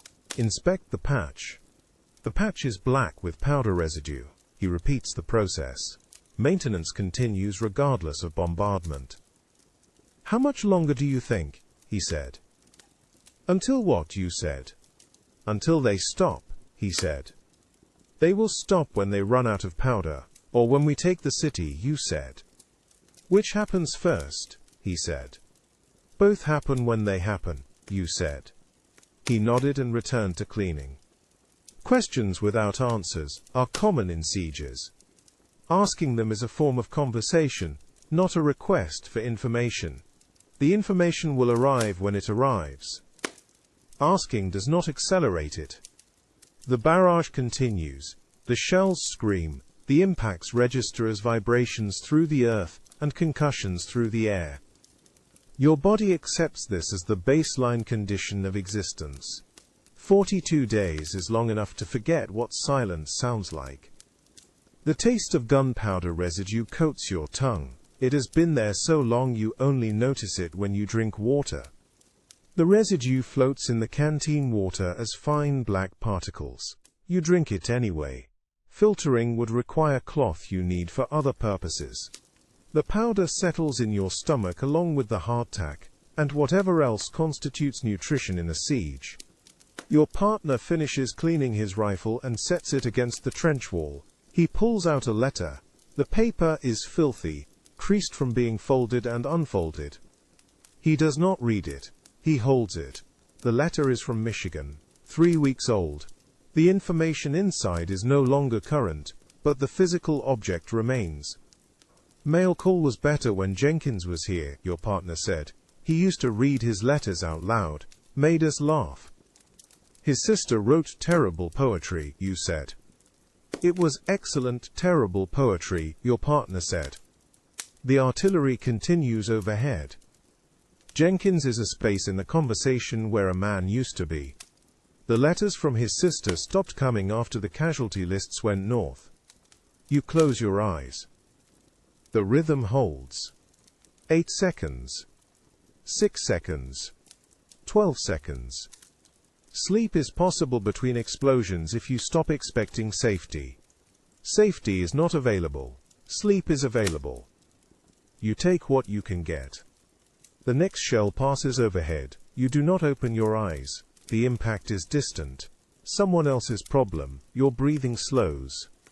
The explosions continue. You sleep anyway. The Wisconsin farm boy is at the saphead. Forward position. 30 yards from Confederate lines. Close enough to hear voices when the wind is right. Close enough to die quickly if discovered. He is loading his rifle. His hands are shaking. The ramrod misses the barrel on the first attempt. He corrects. Seats the mini-A ball. Caps the percussion. The rifle is ready. His hands continue shaking. 39 days in the trenches. You watched him flinch at every shell burst during week 1. Watched him stop flinching during week 3. Watched him stop reacting to anything during week 5. Now he sits at the saphead with shaking hands and eyes that track movement without emotion. You need to stay alert during watch, you said. I am alert, he said. Your hands are shaking, you observed. They shake whether I am alert or not, he said. That is not reassuring, you said. Nothing about this is reassuring, he said. He returned his attention to the ramparts. His posture is correct. Rifle at ready position. eyes scanning the embrasures for movement. Every mechanical element of sentry duty is being performed. The emotional element is absent. You need him to stay sharp. The saphead is the most dangerous position in the siege line. Confederate sharpshooters watch it constantly. One moment of inattention means a bullet through the skull. One moment of panic means exposing the entire advance. He needs to be present. He is present. His body is here. His mind has learned to function without feeling. You do not know if this is survival or breakdown. You do not know if he will recover when the siege ends. You do not know if recovery is possible. His hands shake. The rifle does not waver. These two facts coexist without contradiction. The body has learned to compensate for the tremor. The mind has learned to continue functioning despite whatever is happening beneath the surface. Confederate voices carry on the wind. Distinct words are impossible to separate. The tone is audible. Conversation. Laughter. The enemy is close enough to hear as humans rather than targets. This does not change the tactical situation. It changes nothing. The farm boy's breathing is steady. His eyes do not blink at normal intervals. He is watching the ramparts with the focus of a man who has forgotten to look away. The concentration is absolute and unsustainable. Something will break. You do not know what breaks first, the siege or the men inside it. The question is becoming urgent.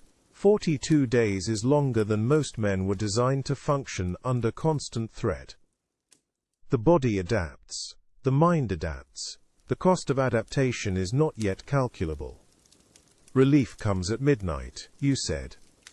Understood, he said. 4 hours. He needs to remain functional for 4 hours. The calculation is simple. The execution is uncertain. His hands shake. His eyes remain fixed on the embrasures. He does not look at you when he speaks. Looking away from the ramparts would be a tactical error. The temperature drops as evening approaches. The Mississippi Valley holds heat until sunset, and then releases it all at once. The clay walls of the trench cool rapidly. You can feel the change against your back. The farm boy does not react to the temperature shift. His focus remains on the Confederate line. A mosquito lands on his neck. He does not brush it away. It feeds and departs. A second mosquito arrives. The farm boy's hand moves automatically to swat it. The motion happening without his eyes leaving the ramparts. The hand returns to the rifle. The tremor continues. You hear footsteps in the communication trench behind you. A runner with dispatches. The sound fades toward the rear. No change in orders. The watch continues. The farm boy's silhouette is motionless against the darkening sky. Somewhere in the Confederate works a harmonica begins playing. The tune is unrecognizable, but the melody carries. The farm boy's jaw tightens. His fingers adjust their grip on the rifle. The music continues for 2 minutes and then stops. Silence returns except for the insects and the distant murmur of the river. You check your pocket watch. 3 hours and 40 minutes until relief. The farm boy will hold the position. He has held it for 39 days. The body knows what to do, even when the mind has stopped participating. You have seen this before. You will see it again. You leave him at the saphead. There is no alternative. The watch must be maintained. He is the man assigned. The siege continues, regardless of individual capacity to endure it. This is the structure. This is the system. This is 42 days underground. You return to the main trench. His silhouette remains visible at the saphead, motionless and vigilant. The shaking is invisible at this distance. 43 days into the siege, the shovel is in your hands before you wake completely. You have been digging trenches for 43 days. Your body performs the motions automatically now. Shovel. Lift. Dump. Repeat. This is either muscle memory, or your body has given up asking your brain for permission to stop. The exhaustion is no longer a feeling, it is your default state. The sun is directly overhead when the sergeant appears at the edge of your section. His canteen hangs from his belt by a leather cord that has worn through in 2 places and been knotted back together. He watches you work for 30 seconds before speaking. "You have been digging for 6 hours straight," the sergeant observed. "Have I?" you said. "You did not notice?" he said. "The shovel moves automatically now," you said. "That is either impressive or concerning," he said. He moves on down the trench line. His boots make no sound in the clay. You return to the rhythm that has become the baseline of consciousness. Blade into clay. Lever. Lift. Dump. The motion has worn a blister on your left palm that broke open in week 3 and calloused over in week 4. You do not feel it anymore. Your hand stopped sending complaints sometime around day 20. The approach trench is 90 yards from Confederate lines now. Close enough that you hear voices during the early morning quiet. Close enough that sharpshooters track movement through the zigzag turns. Close enough that the siege has stopped being a siege and become something closer to a slow strangulation conducted with mathematics and red clay. The Wisconsin farm boy is digging 30 feet to your left. His shovel moves at the same mechanical pace as yours. His face has the expression of a man performing a task that requires no thought. This is what 43 days underground does to a body. The mind stops asking questions. The body continues working. Above the ramparts, heat shimmer makes the Confederate fortifications blur like a mirage. June in Mississippi is a particular kind of punishment. The humidity sits in your lungs like wet cotton. Breathing becomes a deliberate act. You breathe anyway. The alternative has limited appeal. Your ration for today was half a hardtack biscuit and water that tasted like river mud. The supply wagons are delayed again. This has stopped being surprising. The siege has taught you that hunger is not an emergency. Hunger is a condition. Starvation is the emergency. You are not starving. You are just very aware of your stomach. The artillery captain walks past your position carrying a notebook and a stub of pencil worn down to 2 inches. He is calculating trajectories for the afternoon bombardment. His guns are positioned 400 yards behind the front trench line. They fire on schedule. The schedule is dictated by ammunition supply and the structural integrity of the gun barrels after 6 weeks of sustained use. How much longer? Someone asks from the next section. You do not answer because you do not know. The siege ends when the Confederates surrender or when Union forces breach the walls. Neither has happened yet. Both will happen eventually. Eventually is not a useful time measurement when you are holding a shovel. The sun moves across the sky at the pace of a solar event, which is to say, extremely slowly. You dig. The clay comes up in chunks that have dried enough to crack but not enough to crumble. Mississippi clay in June has the consistency of something designed specifically to make digging difficult.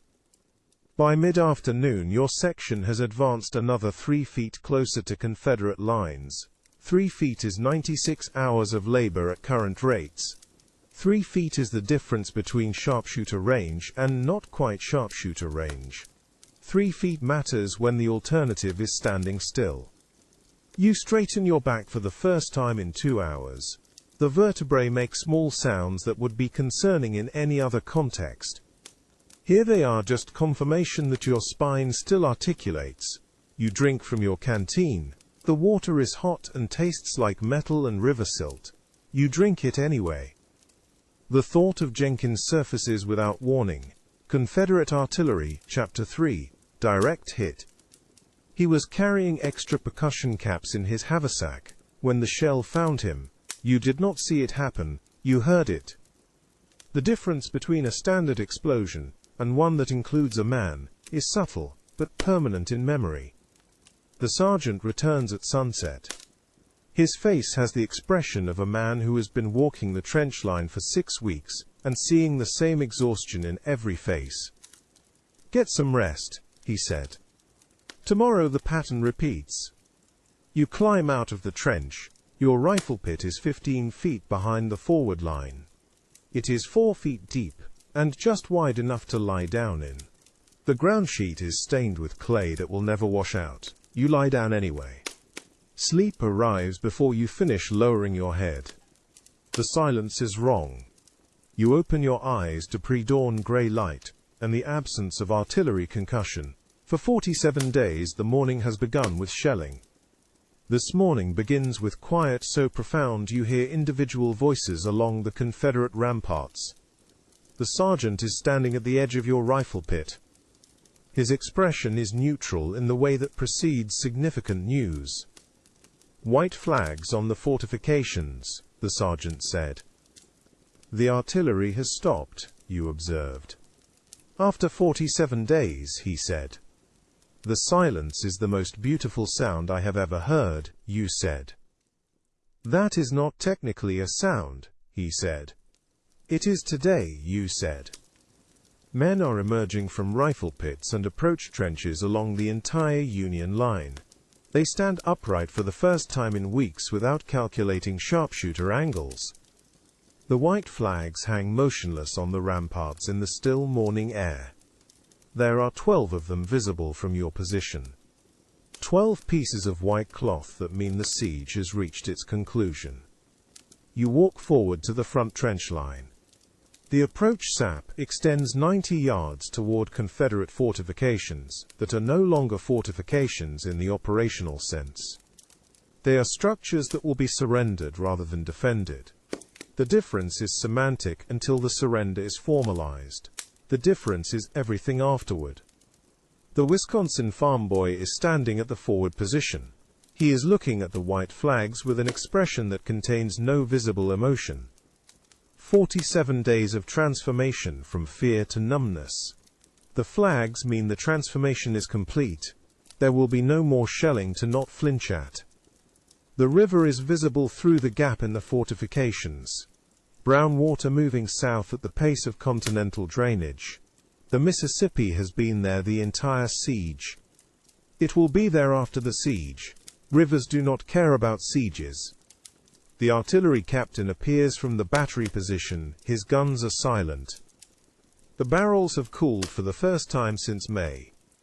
He carries his notebook, but is not writing in it. There are no trajectories to calculate when there are no targets to hit. Men are gathering in small groups along the trench line. The conversations are quiet. 47 days of tension releasing in a way that requires no words. The siege is over. The silence confirms it. You return to your rifle pit. The ground sheet is still stained with clay. The canteen is still half full of water that tastes like the river. Nothing has changed except the absence of artillery. The absence is sufficient. By midday, the surrender terms are being negotiated somewhere behind the lines by men whose job is translating violence into paperwork. Your job is complete. The approach trenches are dug. The siege is won. The rest is administrative procedure. You lie down in your rifle pit. The silence continues. No shelling. No countermining. No sharpshooter fire tracking movement through the zigzag turns. Just silence, and the distant sound of the river, and men speaking in normal voices for the first time in weeks. Sleep comes slowly. Your body expects artillery concussion. Your body has been calibrated to wake at shell impact for 47 days. The recalibration to peace will take longer than one morning. But the white flags are still visible when you close your eyes. That is enough. The silence rings. This is not metaphor. 47 days of artillery bombardment does something to the ears that makes quiet sound like a high sustained note, just at the edge of hearing. You lie in your rifle pit, and listen to the ringing, and understand that this is what victory sounds like when you have spent 7 weeks underground. White flags are appearing on the Confederate fortifications. This is unexpected. This is also the most beautiful thing you have seen in 47 days. The artillery barrage has stopped. The silence after weeks of constant shelling is so profound it rings in your ears like a bell. You are listening to silence the way a man listens to music. The siege is over. The silence is the victory. The sun moves across the sky. The heat builds as it has every day since May. The difference is that today you are not digging. Today the shovel is leaning against the trench wall where you left it at sunrise. It will stay there until someone tells you to pick it up again, that someone has not appeared. Men are walking toward the river. The Mississippi has been visible and forbidden for 47 days. The sharpshooters are surrendering. The river is no longer a tactical problem. It is just water moving south at the pace it has always moved. You do not walk to the river. Walking requires more energy than you currently possess. The rifle pit is sufficient. The ground sheet is sufficient. The absence of artillery is sufficient. The air smells different.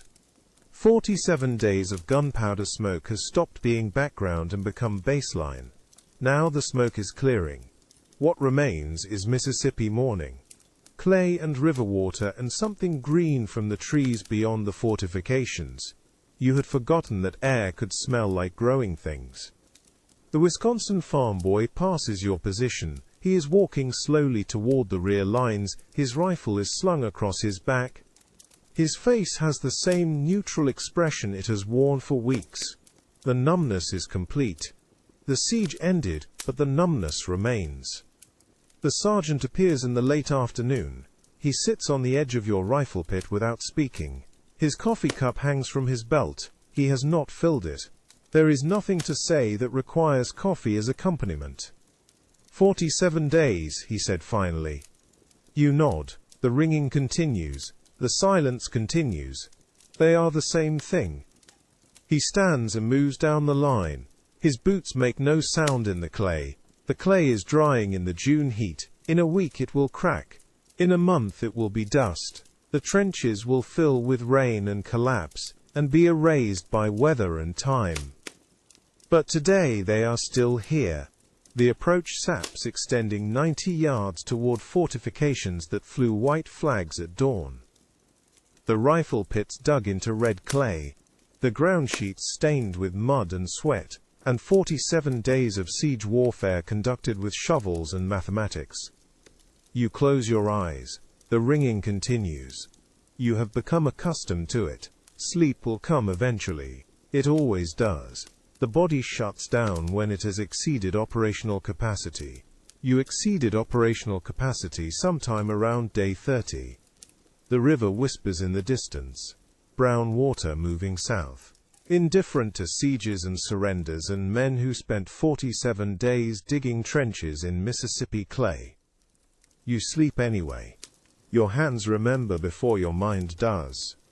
The motion is internalized now. Blade angle at 45 degrees. Weight shifted forward onto the left foot. Right arm pulling back as the steel breaks clay. The rhythm has been encoded into muscle memory so deep that your breathing synchronizes to it without conscious thought. Inhale on the backswing. Exhale on the strike. 47 days of this. You are not holding a shovel. You have not held a shovel since the white flags appeared on the ramparts.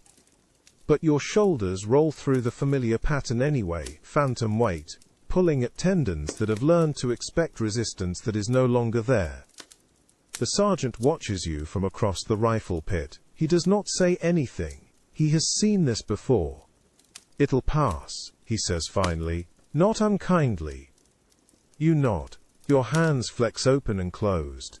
The calluses are still thick across the palms, raised bands of hardened skin that mark exactly where the handles sat for 6 weeks of continuous digging. The blisters underneath have healed into scar tissue. The clay is still embedded under your nails. The Wisconsin farm boy is doing the same thing. His arms move in small circles, tracing the arc of a shovel that is not there. His eyes are focused on nothing. The motion helps him sleep. That is what he said this morning when you asked. The motion helps him sleep. You understand this completely. For 47 days, the shovel was the last thing you held before unconsciousness. Digging until exhaustion overwhelmed fear. Digging until the artillery barrage faded into background noise, and the only sound that mattered was steel striking clay. Digging until your vision narrowed to the 6 inches of trench wall directly in front of your face, and everything else ceased to exist. Sleep was not rest. Sleep was the temporary absence of labor. Now labor has ended, the siege is over. The Confederate garrison has surrendered, and the Mississippi River is Union-controlled from Illinois to the Gulf. The strategic objective is achieved. You are standing in a rifle pit that is no longer necessary, holding a weapon that no longer needs to be loaded, waiting for orders that will take you somewhere else. And you cannot stop moving your shoulders through the digging pattern. The sergeant stands, stretches, picks up his tin cup, and pours out the coffee that has been cooling in it for the last hour. The liquid is thick with sediment. He does not drink it. He just needed something to hold. Countermining detail got released this morning, he says. Conversational, not an order, just information. They're filling in the approach tunnels. Collapse risk. You nod again. Your hands are still flexing. The farm boy's breathing has steadied. His arms have stopped moving.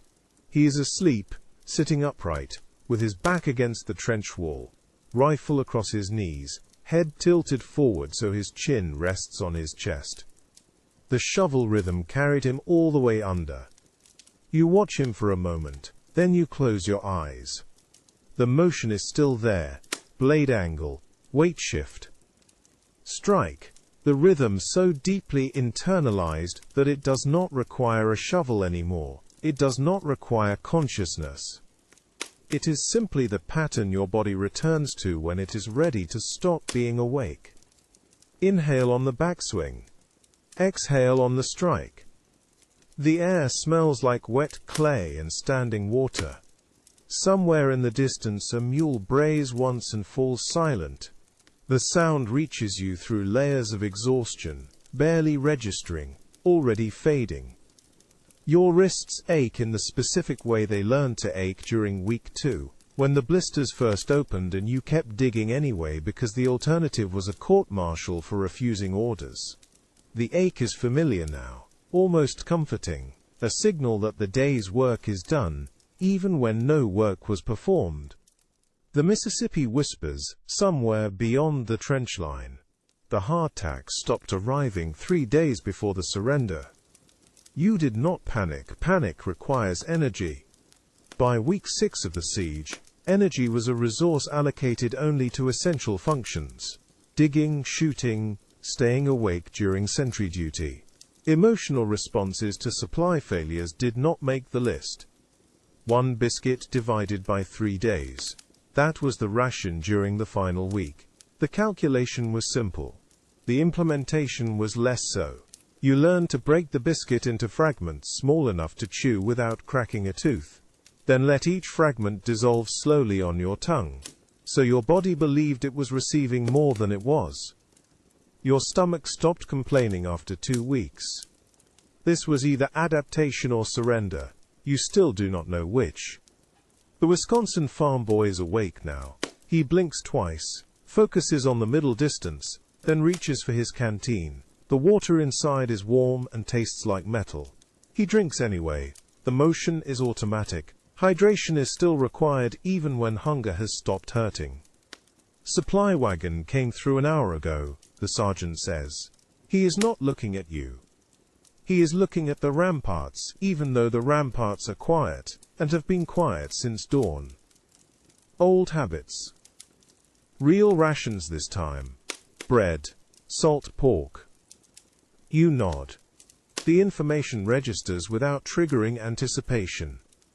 Anticipation is another emotional response that was deleted somewhere around week 4, when the hardtack ration dropped below sustainability and stayed there.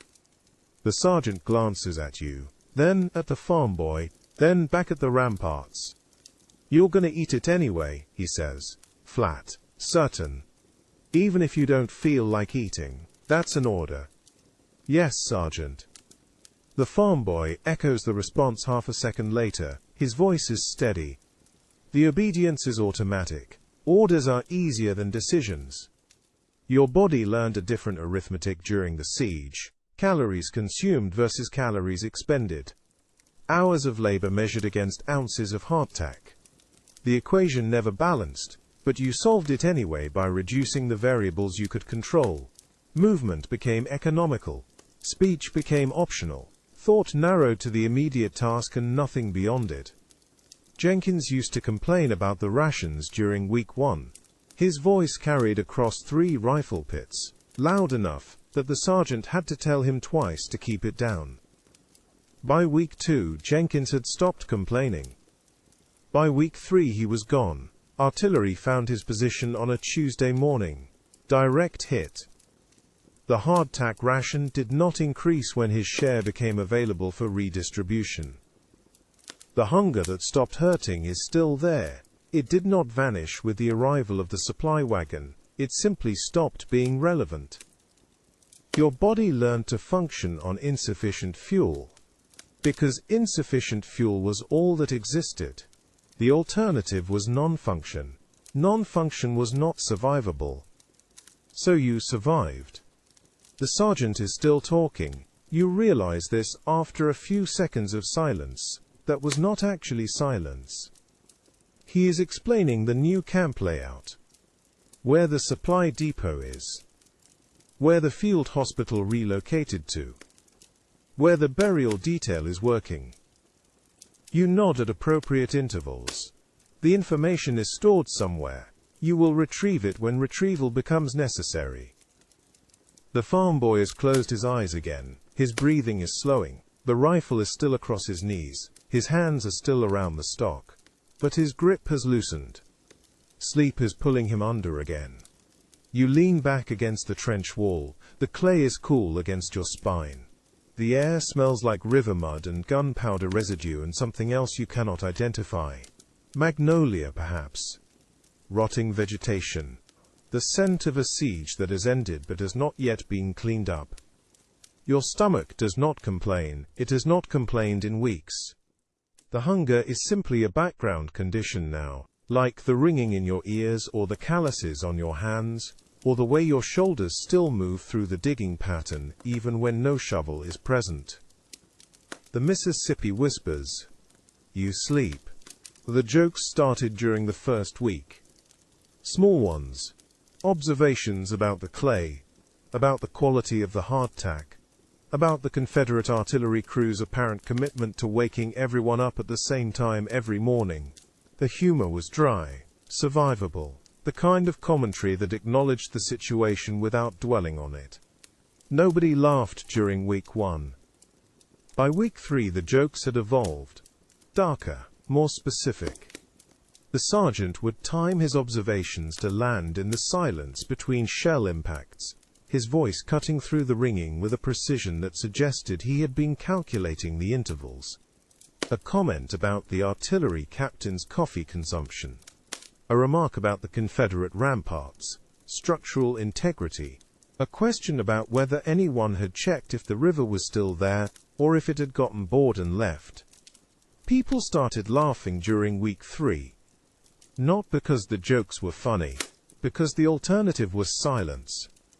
And silence, in a siege trench where men died in increments of seconds, was when you started thinking about the things that would break you if you thought about them too long. You are sitting in your rifle pit.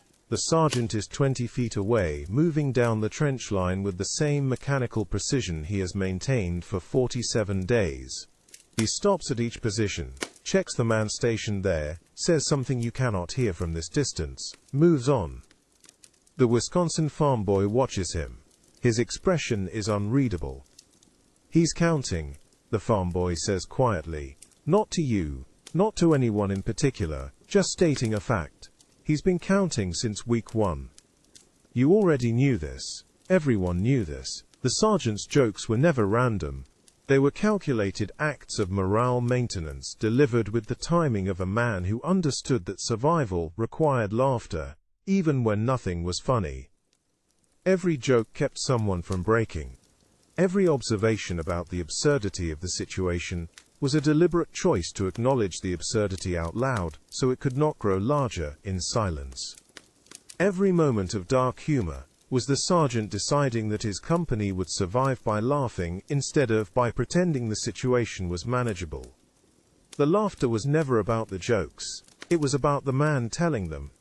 The sergeant reaches your position, stops, looks at you with the same evaluating stare he has used for 6 weeks. "You're still here," he says. "Yes, Sergeant." "Good."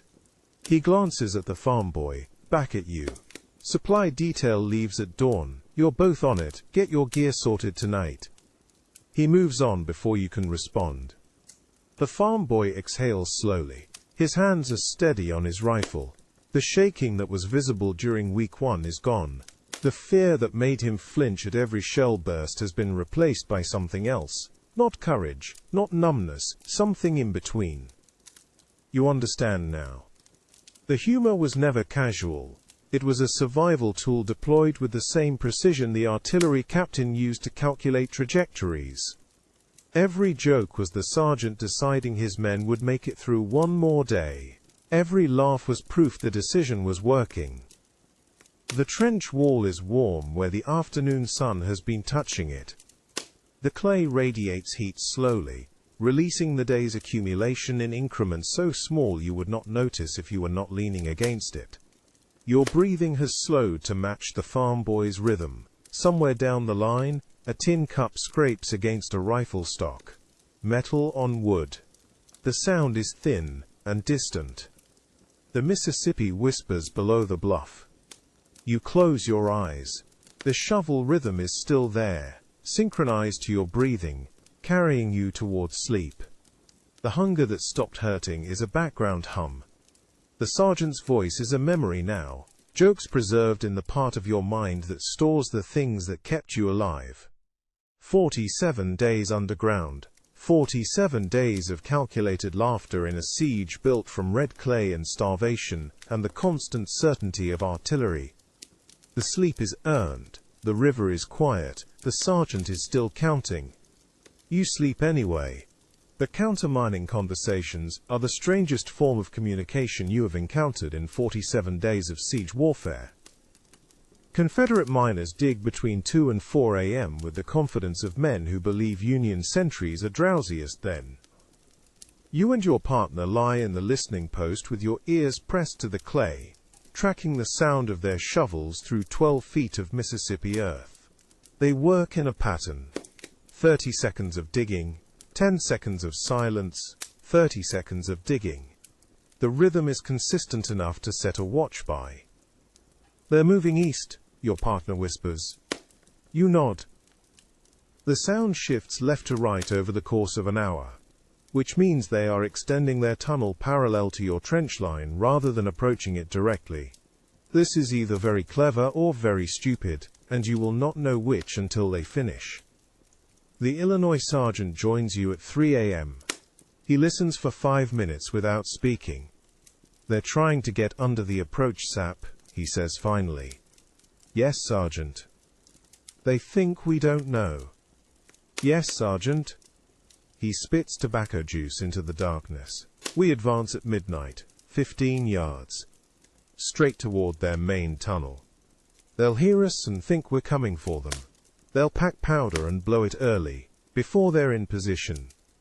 You process this. And if they don't blow it early, then we're all going to have a very interesting morning." The midnight advance happens in complete silence. 30 men moving through a trench 4 feet deep, shovels wrapped in canvas to muffle the sound of steel against clay. The Confederate ramparts are visible against the stars, close enough that you can see individual sandbags. You dig for 6 hours without stopping. The shovel bites into earth that smells like iron and old rain. Your hands blister, then the blisters burst, then your palms go numb. Somewhere beneath you, the Confederate miners are listening to this same sound, trying to calculate distance and direction, trying to decide whether to retreat or to pack powder and collapse the tunnel before you break through. The air in the trench tastes like copper. Every breath pulls in particles of clay that coat your throat. You have been breathing Mississippi earth for 47 days. The dust settles in your lungs the way silt settles in riverbeds, layer by layer, imperceptible, until the accumulation changes something fundamental. At dawn, the sergeant calls a halt. You have advanced 15 yards. The Confederate countermine is now directly beneath your previous position, 20 yards behind you, and aimed at a trench you no longer occupy. Back to the rifle pits, the sergeant says. Quiet. You retreat in the same silence you advanced in. The sun rises over Vicksburg. The bombardment begins again, the same 6-hour pattern that has marked every morning for 47 days. At 11 a.m. the ground collapses behind you.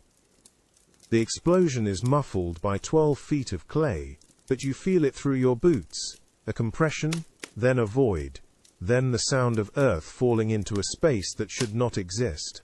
Dust rises from the crater in a column that hangs in the humid air for 30 seconds before dispersing. The Confederate miners have detonated their charge in an empty trench. No casualties, no damage. The conversation, conducted through shovel strikes and silence, has ended with Union forces 30 yards closer to the ramparts and Confederate mining efforts exhausted. The Illinois sergeant stands at the edge of the crater and looks down into darkness. "That's it then," he says. "You think of Jenkins." The name surfaces without prompting, the way a piece of debris surfaces in floodwater. He died in Chapter 3 when Confederate artillery found the range on the forward rifle pit. Direct hit. No time to understand what was happening. The fact of his absence has been present for 44 days, but the weight of it shifts depending on moments like this, when someone else survives and Jenkins does not. The white flags appear 3 days later. The Mississippi River is still 100 yards away. You still cannot reach it. The Confederate sharpshooters are surrendering. The river is no longer forbidden. You are too exhausted to walk to it. This is either irony or the universe's sense of humor about timing. The river has been waiting for 47 days. It can wait until you wake up. The Wisconsin farm boy stopped flinching in week 4. You watched the transformation. Week 1. Every shell burst triggered a full-body spasm, shoulders jerking up toward his ears, hands flying to cover his head. Week 2. The spasms became smaller. Week 3. Only his eyes moved, tracking the shell's trajectory. Week 4. Nothing. He stands at the edge of the rifle pit now, watching Confederate soldiers file out of Vicksburg with their hands empty. His face shows no expression. His breathing is steady. A shell could detonate 10 feet away and you do not think he would blink. "You all right?" you ask.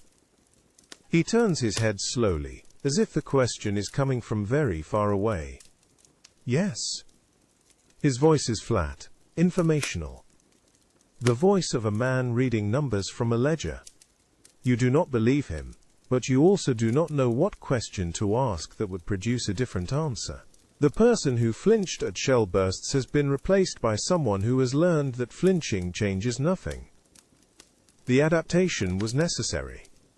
The cost will be calculated later. The sergeant walks past without speaking. He has stopped making jokes. The humor that held the company together for 47 days has exhausted itself against the mathematics of survival. Laughter was maintenance.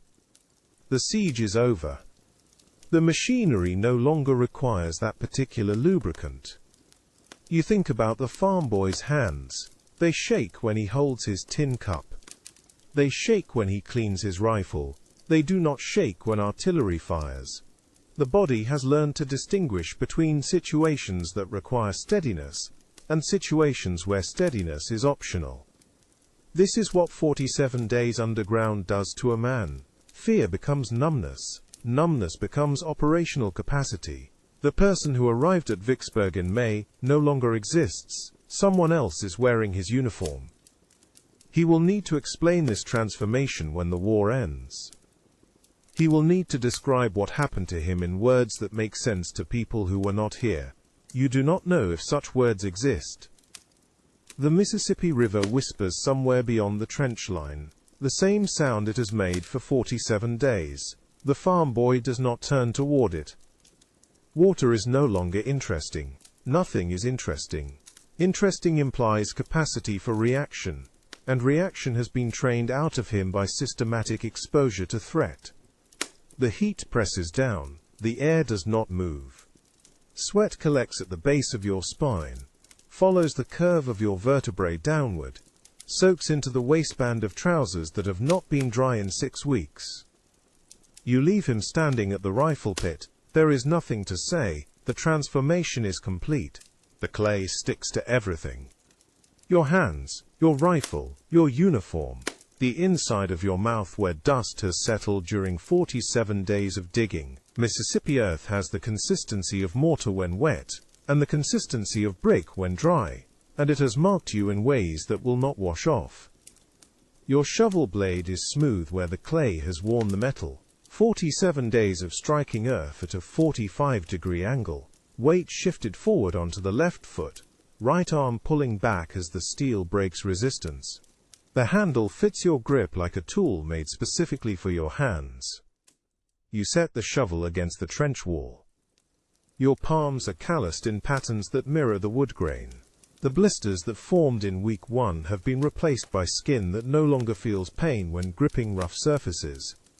The clay under your fingernails is red-brown. You have not had clean hands since mid-May. Cleanliness stopped being relevant sometime in week 2. Now the dirt is part of you, ground into the creases of your knuckles and the lines of your palms. Confederate soldiers walk past in a column. Their uniforms are the same red-brown color.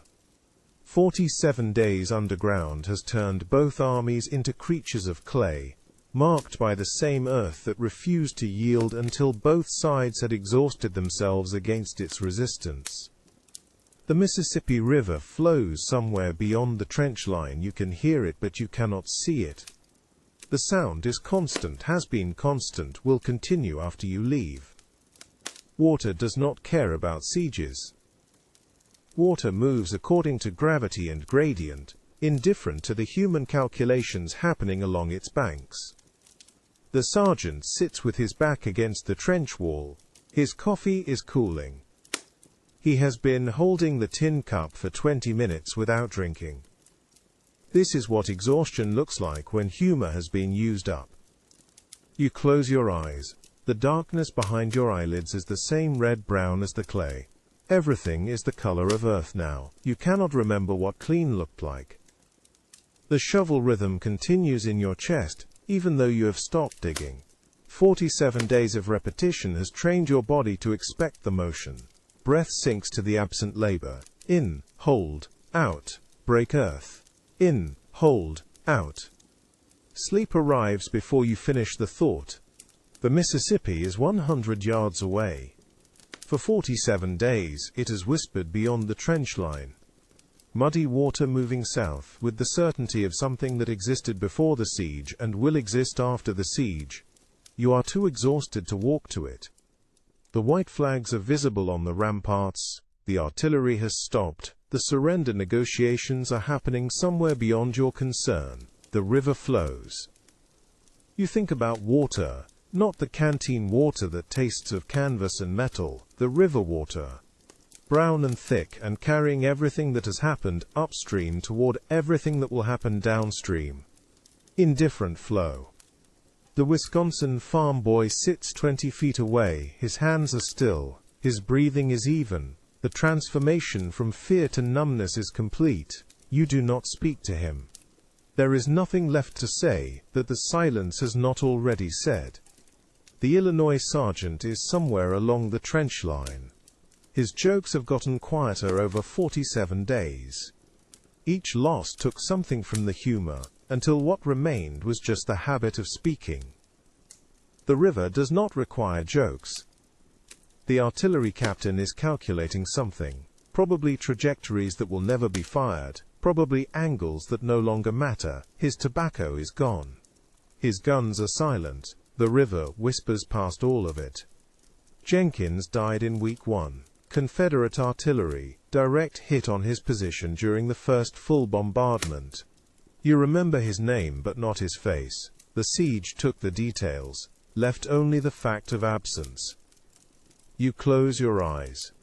The sound of water reaches you across 100 yards of red clay in sharpshooter positions, and approach trenches that zigzag toward ramparts that no longer need to be approached. The siege is over, the river witnessed it, the river continues. Your breathing slows to match the current. The heat is different now. Not the noon burn that turned the rifle pit into an oven. Evening warmth. The kind that loosens muscles instead of draining them. The clay beneath you holds the day's temperature and releases it slowly into the coming night.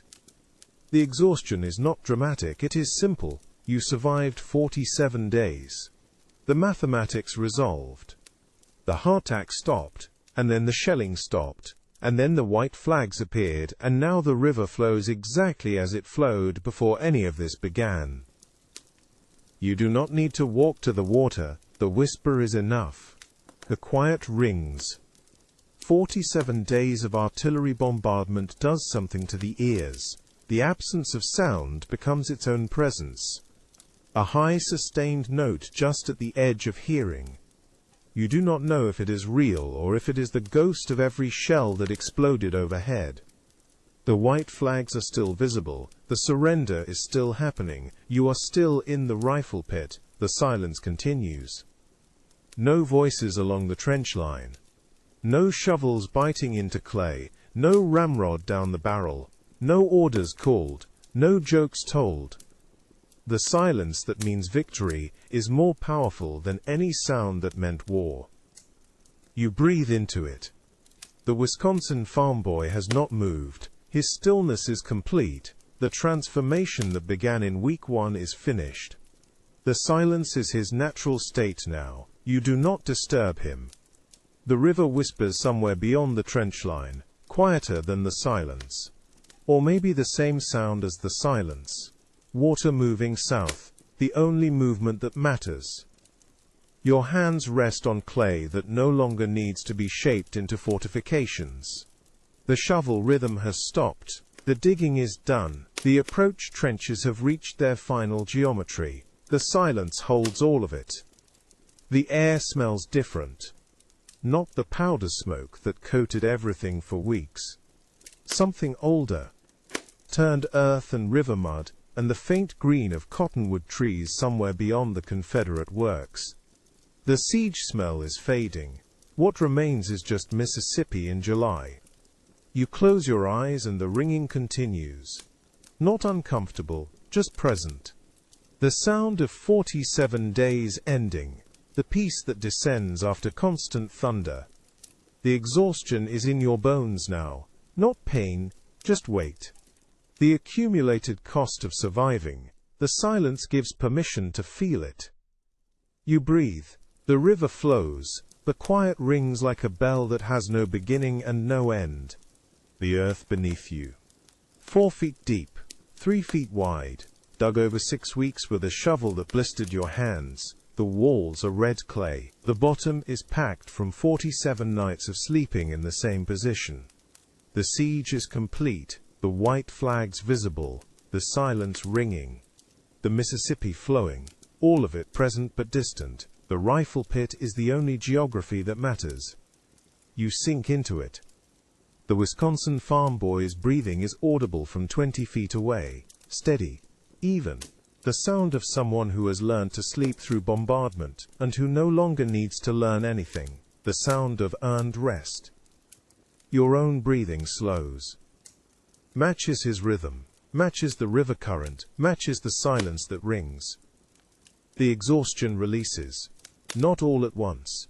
In stages. Shoulders first. Then the muscles along your spine. Then the place behind your sternum where tension has lived for 47 days. It drains into the clay beneath you. The rifle pit holds you. 47 days of labor shaped this space. Now the space shapes your rest. The walls block the wind. The depth holds warmth. The clay remembers your body. You do not think about tomorrow. You do not think about Memphis or home, or what happens after surrender. You think about the earth beneath you, and the silence above you, and the river beyond you. The peace descends. Your breathing continues, slower now. The rifle pit darkens, the white flags blur, the Mississippi whispers, everything softens. The siege survived, the rest earned, the pit waiting. You sleep. Breathing. The soldier is sleeping in the rifle pit, the trenches behind, the victory won. 47 days survived. The Mississippi flows, the white flags hold. The silence continues. Breathing. The clay beneath, the darkness above, the river beyond, all of it softening into the same texture, no edges, no boundaries. Only the slow rhythm of breath moving in and out. The Wisconsin farm boy sleeping 20 feet away, the Illinois sergeant sleeping somewhere along the line, the artillery captain sleeping beside his silent guns, all breathing, all sleeping. The siege is over. The earth holds you, the peace is complete. The exhaustion dissolves into rest that has no end. Breathing. The river whispers. The silence rings. The darkness is warm. The night is deep, and the breath is slow, and the whole world is sleeping. You are sleeping.